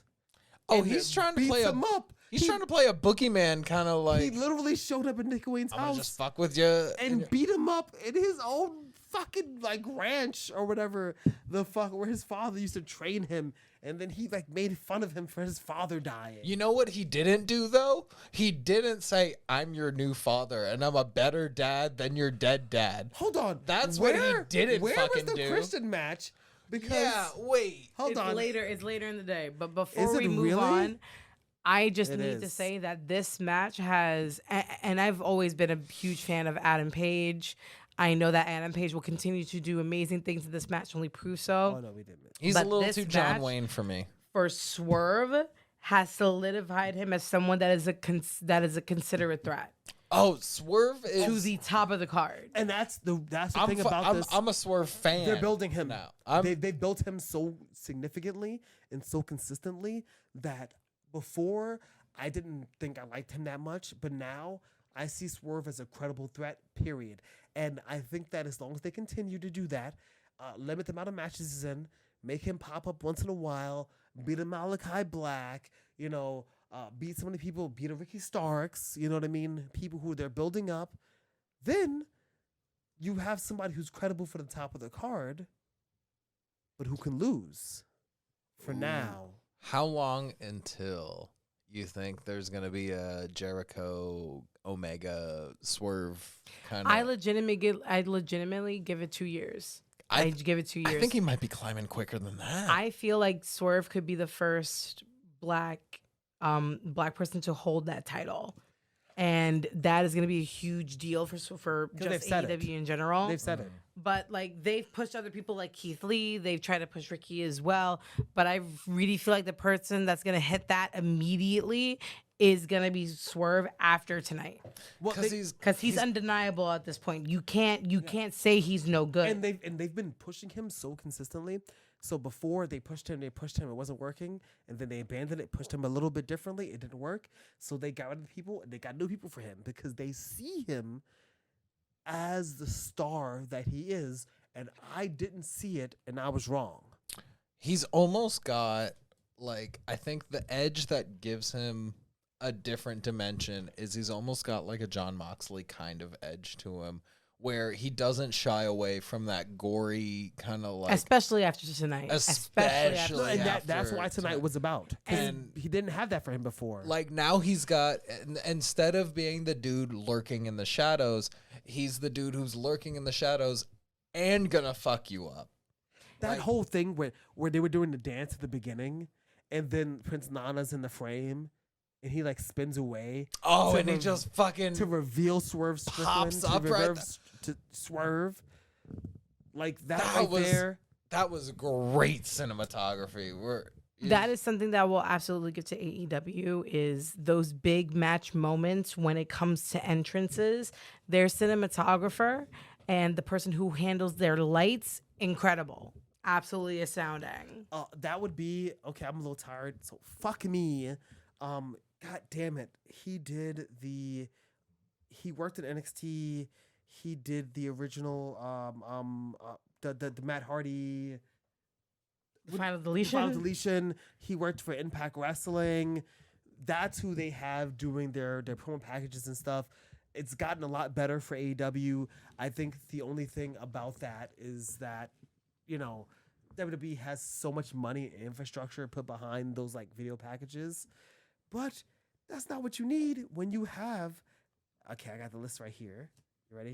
You ready for the next match, which is I thought so. Okay, the Golden Jets, which is Chris Jericho and Kenny Omega versus the Young Bucks. Which everybody, I'm not gonna lie. Can I speak for everybody when I say we all didn't look that excited about it? But by the end of the match, we were definitely into it. Am I speaking? I was into it. I still wasn't that excited about it. If we're going to be completely honest, we've run this Young Bucks, Kenny Omega, Chris Jericho merry-go-round one too many times in different forms, different layouts, and they need to put all four men in different storylines immediately. We've done this before, guys. There's only but so many ways this outcome can come out. We've probably done a lot of them. These men can do damage in different aspects of AEW. The Bucks with the tag team titles, Kenny in the main title scene, Kenny in the lower title scenes. Chris shouldn't be dealing with these younger dudes to begin with at all. Chris needs to give it up. The fact that the JSA ended up where they did because Chris is refusing to just put over younger talent is astounding to me, and I can't stand it. Look at you working in kayfabe. I'm done. You're working in kayfabe. They've done this before 1,000 times. We've seen this happen before. The only reason why they're doing this right now is to find a way to slight in Kota Ibushi.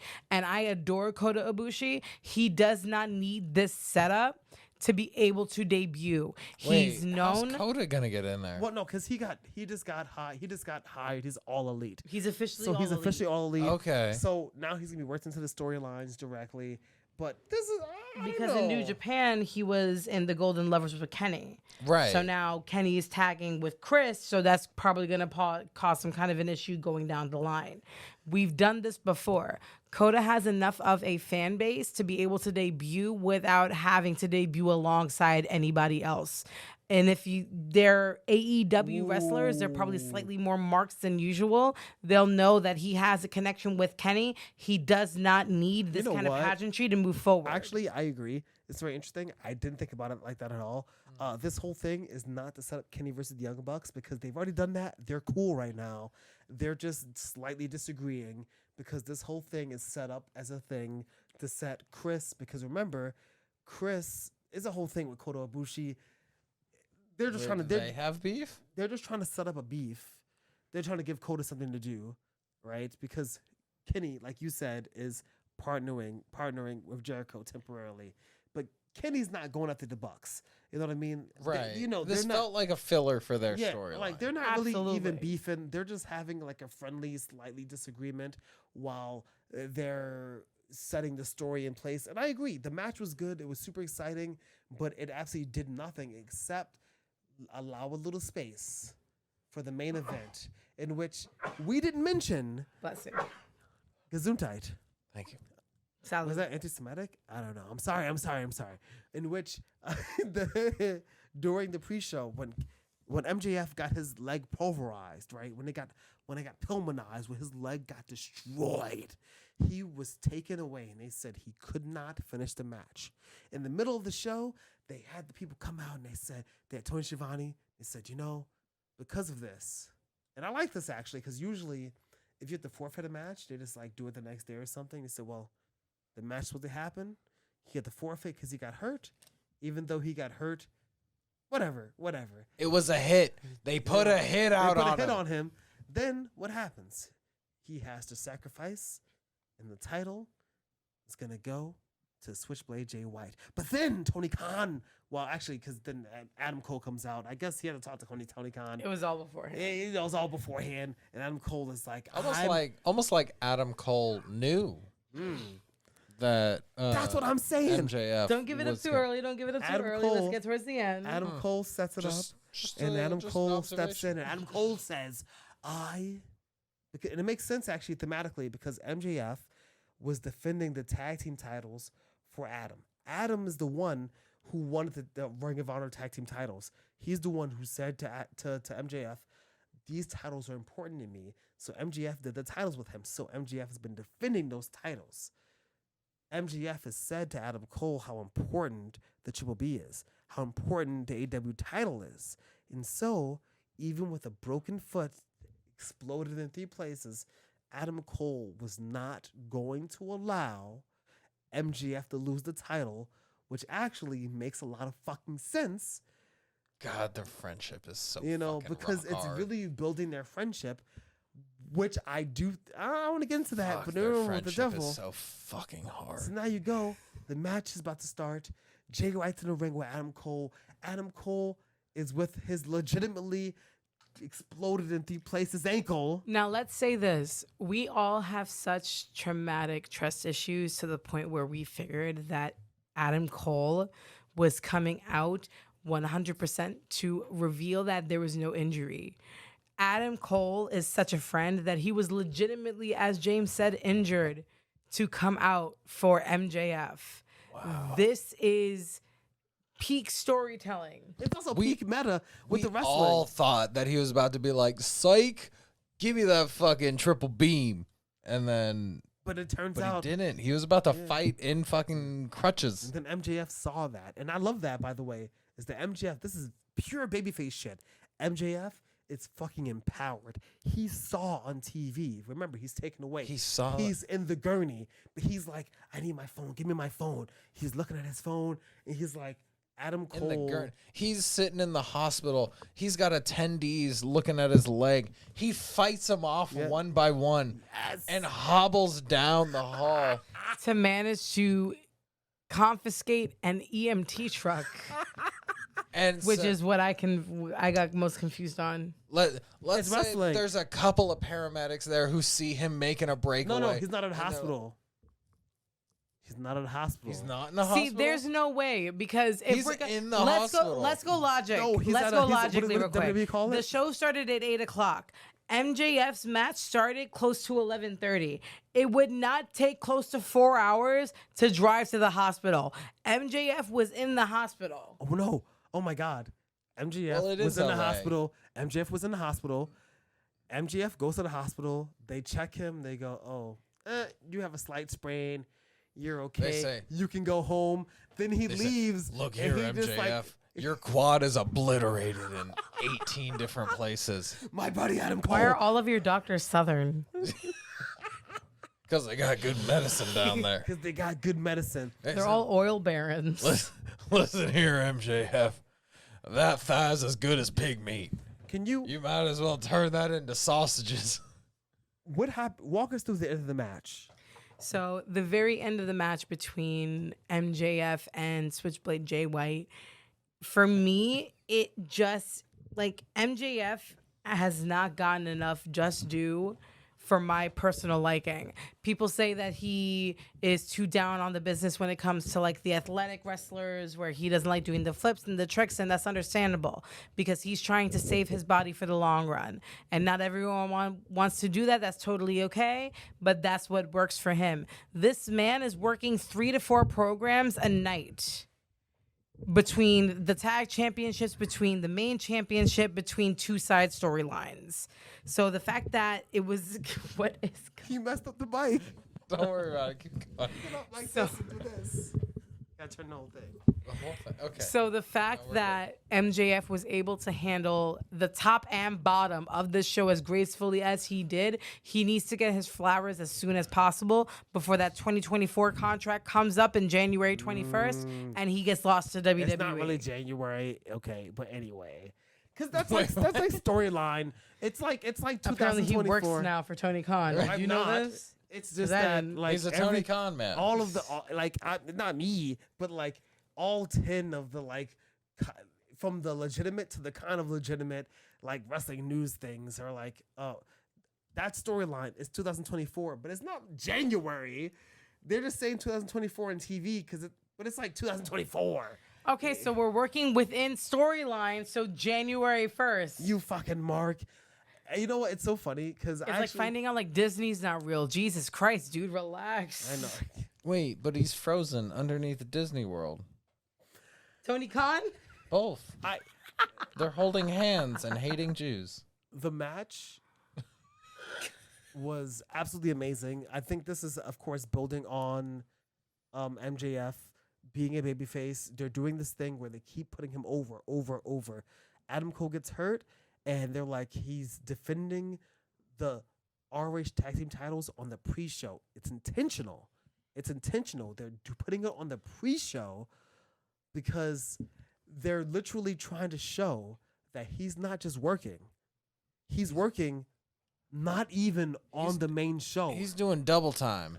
And then he's working the main event. Wait, you He's saying getting MJF beaten. or Adam Cole? MJF. Okay. MJF is getting beaten because he's working for both of them for the tag team titles, right? And he's getting beaten. He's getting broken. He's getting dragged around. And Adam Cole, baby, is hurt, so he can't be there for him. And MJF is carrying everything. MJF, you mentioned it. They talk about he can't carry, but they had him win a He's match. got the whole fucking clear. It's league very on his similar shoulders. to like when you're dating somebody and they tell you like, oh, like I would never do romantic stuff. That's not really my bag. And then they start dating somebody else and then they start doing romantic stuff. It's very much like that with MJF where he was like, I would never wrestle more than once a night, once a week for anybody. And then Adam shows up and he's like, I'm willing to wrestle on the pre-show. And that's why I think Adam, For you, Adam. and that's Friendship. That's why I think But for that friendship, though. even though at the end, Like, I get it, though. They're you know- best fucking buddies. yeah, and you put away the all the ends and stuff and the diamond rings and the hitting each other. Like that's the point of the story because MJF is hurt, right? But once you get rid of all of that, it really gets down to MJF has said in storyline in kayfabe that he has not had friends, so he doesn't know how to manage friendships, and this is very new for him, right? Which means he's vulnerable, which allows him to be the victim. Open of- to He's manipulation. open to manipulation. It's Adam Cole, El Diablo. The devil. the devil. I don't know, or Sammy Callahan. I don't know. Here's what I want to see happen. I want the Acclaim. I want MJF to open up his heart to more and more people, and I'm kind of disappointed that he didn't end up doing a 4x4 match with the Acclaimed and Well, no, but he did. Daddy He Ass. did. No, but you missed it. 'Cause Wait, he did no, do a because he Yeah, ended up with the Acclaimed and Millie. Yeah. Wait, he did? He did. He wore the scissor. He wore scissor me content and everything. Yeah, When so did he I ended up miss doing that. It's this? like Rampage. This is right? what I wanted And to then- see. So he did that. You didn't right? tell me about this? I'm sorry. Terrible friends. Oh my I'm god. sorry. I'm sorry. I You need see to, how like MJF and Max Caster Yeah. are good friends? This is not Yeah. an example So of that. and that's why remember, and then you saw, Terrible. then that's what happened. Is I'd that say Scissor Me. You need to go. Max Good was job. upset because after he like formed that bond, the Acclaim got beat up. Who beat up the Acclaimed? The Devil. The devil. Oh, he's a devil. So, yeah, they're trying to figure who the devil is. He's a bad little bitch. He's a rebel. So my main question is like legitimately, like no jokes, no anything else of the sort. Who do we legitimately think is behind the Devil's Mask? I'm gonna go first, then Chandler, then I think you. Okay, since you posed the question, I think there's like I'm gonna be kind of broad, 3 answers, and I'm gonna be very quick as to why.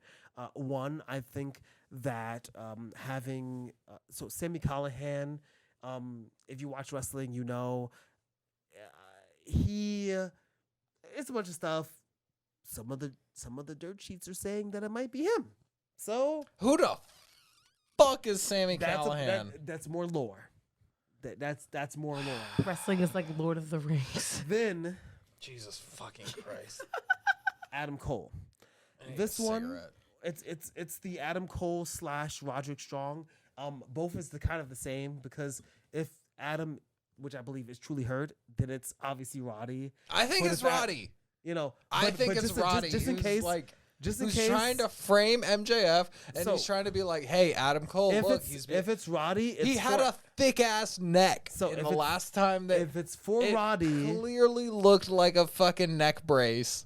It's Roddy. If it's- Roddy's pulling some fuck shit Here's the thing. because he's got some mean girls mentality this is the where point, it's is like, that I if can it's only Roddy- be Adam Cole's friend. if it's Roddy, then it's for Adam. That's the thing. If it's Adam, then it's Adam. If it's Roddy, then it's Roddy doing it. For Adam. That's I think he's so fucking like I'm part of the It Squad. Like single white female. He's and then wait. He's and then- like, look, I beat them up for you. Aren't you happy with me? Aren't you proud of me? And look, I did it as MJF so that we can finally get rid of that dirty Jew boy who has quarters thrown at him. I'm just saying he did that. Dude, isn't it fucked up that the fucking guns threw like Hold on, but you know, you talked about how in kayfabe he talked about getting assaulted with he coins. was like I'm a Jew. He was like I was a Jew boy and I was doing football and they were like Jew boy and they threw pennies at me, and that's terrible. And that can't. I don't know. That kind of feels like he might have been utilizing anti-Semitism. So is that weird? Well, at the time he was a heel, but he was doing the thing where he was healing, but he Trying to was relate to the audience. Trying to relate to audience. All right, let me say I have my third one. Then it's gonna be your turn, okay? Which is CM Punk. Which is because listen. I'm not saying I believe it. I'm not saying I believe it. But listen, if the devil is CM Punk, this is why, right? It's because It's not. on It's not, shut the guys. fuck up. On commentary, right? I think it was Excalibur or somebody said, "There's MJF, the real world's champion." And then today, even when MJF was talking, he was like, "I'm the real world's champion."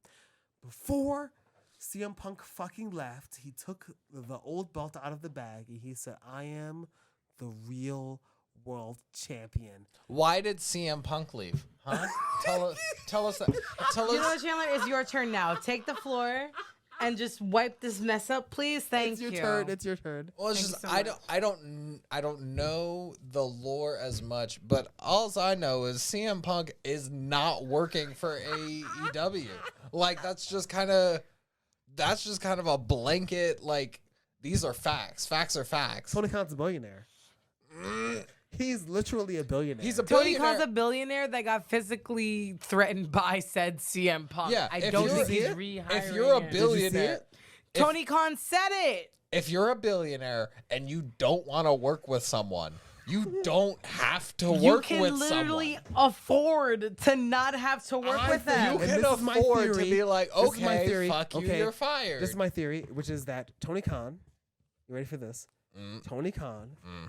is such a wrestling fan Mm. that he brought CM Punk back. He literally would do it again just because he could.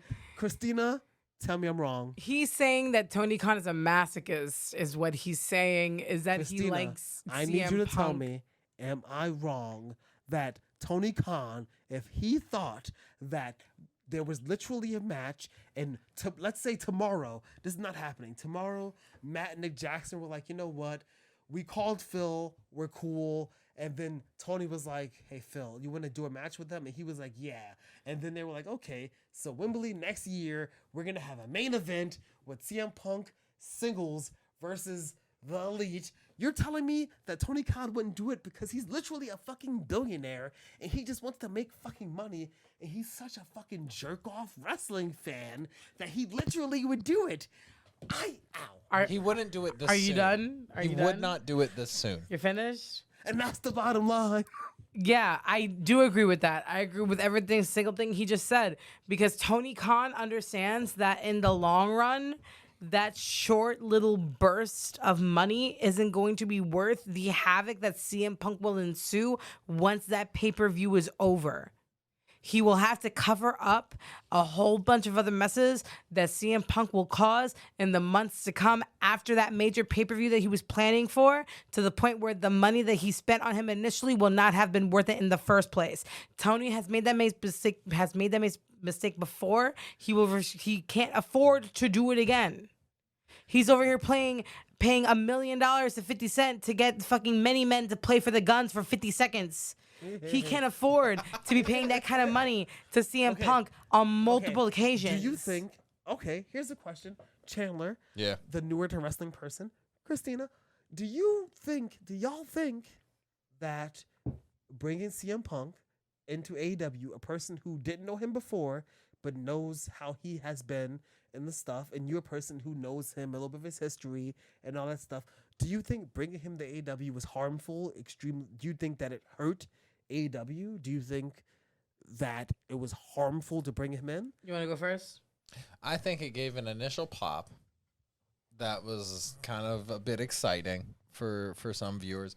I think given his behavior following that and like his expectations going into like the AEW as like, well, I'm CM Punk and I should be able to do whatever the fuck I want, is like,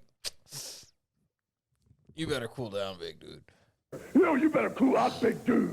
And I think Tony Khan in this next year, in the next 2 years, would be donkey brains to bring CM Punk back within that timeline. 3 years from now, though? And that's the thing, is that wrestling is so carny. You know it, even as a new wrestling fan, wrestling is so obviously so fucking carny that like bringing him back. Also, I think Is it my turn? AEW It's your has turn. to It's your be turn. more established and have like more personalities so that they don't have to rely on CM Punk to give a pop. Instead, the leverage will be on Tony Khan's part where he's like, I'm doing you a favor. Well, Now, okay, well, we're gonna wait, give this to no, Christina. wait. Now, I will make it clear, unless Amy gets upset, we cannot go too long. This is like a special episode. Oh, we're okay? going 2.5 hours? No, we're definitely not doing that. We're wrapping it up. We're wrapping it up. It's getting to the end. Okay. All right, so I'm going to time myself on this one. When it comes to CM Punk, I absolutely feel like it would be a mistake to bring him back. And Tony knows this because for the sake of the morale of his other clientele, his other employees, he knows he needs to keep them happy as well. And if CM Punk impedes on any of those people, he's losing more than just one person in terms of a bag. He can't afford that right now. due to the fact that that AEW initially started off real well with their numbers, and I will give them that. But now that they have lowered down to someone that is a wrestling company that's only been out in 5 years, only had 5 years worth of content, they are now starting to feel their actual place in the ecosystem that is the wrestling entertainment industry, and they need to tread lightly. And that is why they cannot afford to bring back CM Punk, whether it be in 2, 3, 4, 5 years, because now the culture around wrestling has become a lot less intolerant with the shit that we used to put up with Stone Cold, with Hulk Hogan, with Ric Flair, with similar figures as that. So if CM Punk joins WWE, is that impossible to happen? It's impossible to happen. You- It's impossible to happen. So if- because CM Punk has burned too many bridges with WWE's major stars that are currently at the top of their reigns. When CM Punk left, Their Roman Reigns, reigns. Seth Rollins was not at the top of their card. Those are the people that he rubbed elbows with against the worst before he left. Now Roman and Seth are world champions. Drew McIntyre is at the top of the card. A lot of people that he touched on the way out in a negative way are at the top of the card right now. He's going to have to swallow a lot of pride to go back to WWE, and that is not something that CM Punk does. CM Punk is incredibly stubborn, and that is something that has become so part of his character that we found it endearing. But when it comes to something that's not the wrestling world, real world, something that's stubborn is not considered something that you want to be dealing with on a day-to-day basis. So you really wouldn't want to bring him back when your main breadwinner can't fucking stand him. Roman Reigns won't allow the ink to sign and dry on that contract before CM Punk is able to leave the room. And you're really going to give up CM Punk for Roman Reigns, your 1,000+ day champion that has the lineage of the Anoa'i family behind him, the future of possible Roman Reigns versus Rock matches ahead of him, for CM Punk, someone who you know you've had behavioral issues with beforehand in the past. You're not stupid enough to give up Roman Reigns for someone such as CM Punk. And that's the bottom fucking line. It's so interesting because I do see people talking all the time about fucking Punk coming back. And the reason that this is fucking important while talking about a different fucking pay-per-view, we're talking about this shit, it's because he is such a big fucking star that the risk of him coming back is a real risk. And so that's not a joke I'm gonna make. Anyway, so the pay-per-view, what'd you think about it? I was Give me give me a rating. I was thoroughly sports entertained. I give it 8.75 out of 10 because I'm eager to see what they do in their next pay-per-view, and not just that, but in Wembley in 2024. I'm so juiced for that I'm like, you know what? I'm gonna leave a little bit of a barrier in my scale rating so that I can be impressed by their future productions. Yo, isn't that crazy that you're actually talking about something? They're advertising that. That's for like next fucking November or something. It's in August. Yeah, it's in fucking August. It's in but they're fucking pushing it August because they like pretty much effectively sold out the last one at like 80 something thousand people. That's pretty good for them. Doing it again is hard. But doing it a year ahead, smart. And I think that they're setting it up successfully, so much so that I kind of want to go.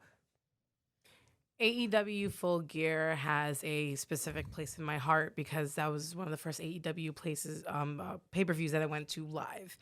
This particular AEW Full Gear, the very first half of the pay-per-view was good. I wouldn't say great, but it was entertaining television from, I would say, maybe, if we're going to be completely candid. Up until the Swerve match. Yeah, Swerve and MJF were matches of the night for me, matches of the night quality.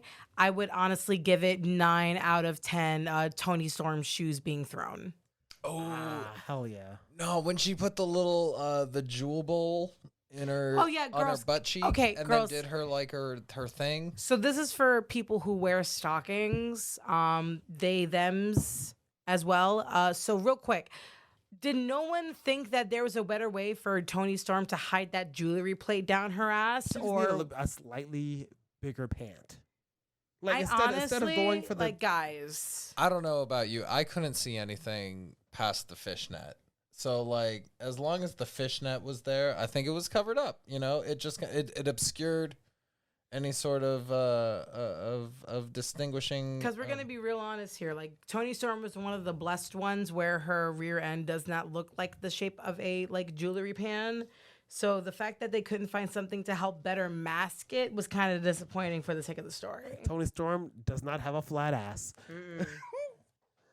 Respectfully. Respectfully though, It was very confusing for me growing up because, you know, like you want to be feminist, but then also you really enjoy like bra and panties matches. So like I didn't know where I was on the spectrum. Like, I respect your rights, but I need you to Dead in the wrestle middle. in turkey gravy. That is actually the most happened. Wait, that was the thing. We should do a holiday special of just Chandler ranking bra and panties themed Thanksgiving matches. I like the idea of. Hold on, I'd rather be ranking bra and panty themed Thanksgiving dinners. You know what Could you I'm saying? imagine having a? I'll take the yams. Chandler's way too well seasoned. Now He's one of the few. I've had too much to drink, so we cutting it off? I got. That's it. Amy is the 2.5 episode. 2.5. That's it. We can have. We got to give this episode a 3 count. We got to give it a 3 count. 1. Cause Can I do the honor of it? Because I'm the guest host what's the honor? of doing the 3 count. Do the 3 count. Okay, wait. I've been Chandler Phillips. I've been one of the hosts, and that's. Wait, no, I'm not gonna do that one. I'm gonna do our favorite one since you're a guest here. Wait, no, James, say your same. Say Wait, your. I gotta find the thing. So just say who you are. James Beery. Remember to like, comment, and subscribe. And this has been. This has been Christina Ortiz. And this is What's That in Good Taste. Remember, I don't know if you know this, okay? But it doesn't matter if you're Stone Cold or Kurt Angle, whether it's milk or beer. Drinking is not required. But it is recommended. Count us out. 1, 2, 3. I think that was too fast. Usually most things are too fast for I'm him, the but you know best. what are we gonna do? I am the best. That's the bottom line. And no one has ever won a championship like me before. Who are you? I am. Because we said so.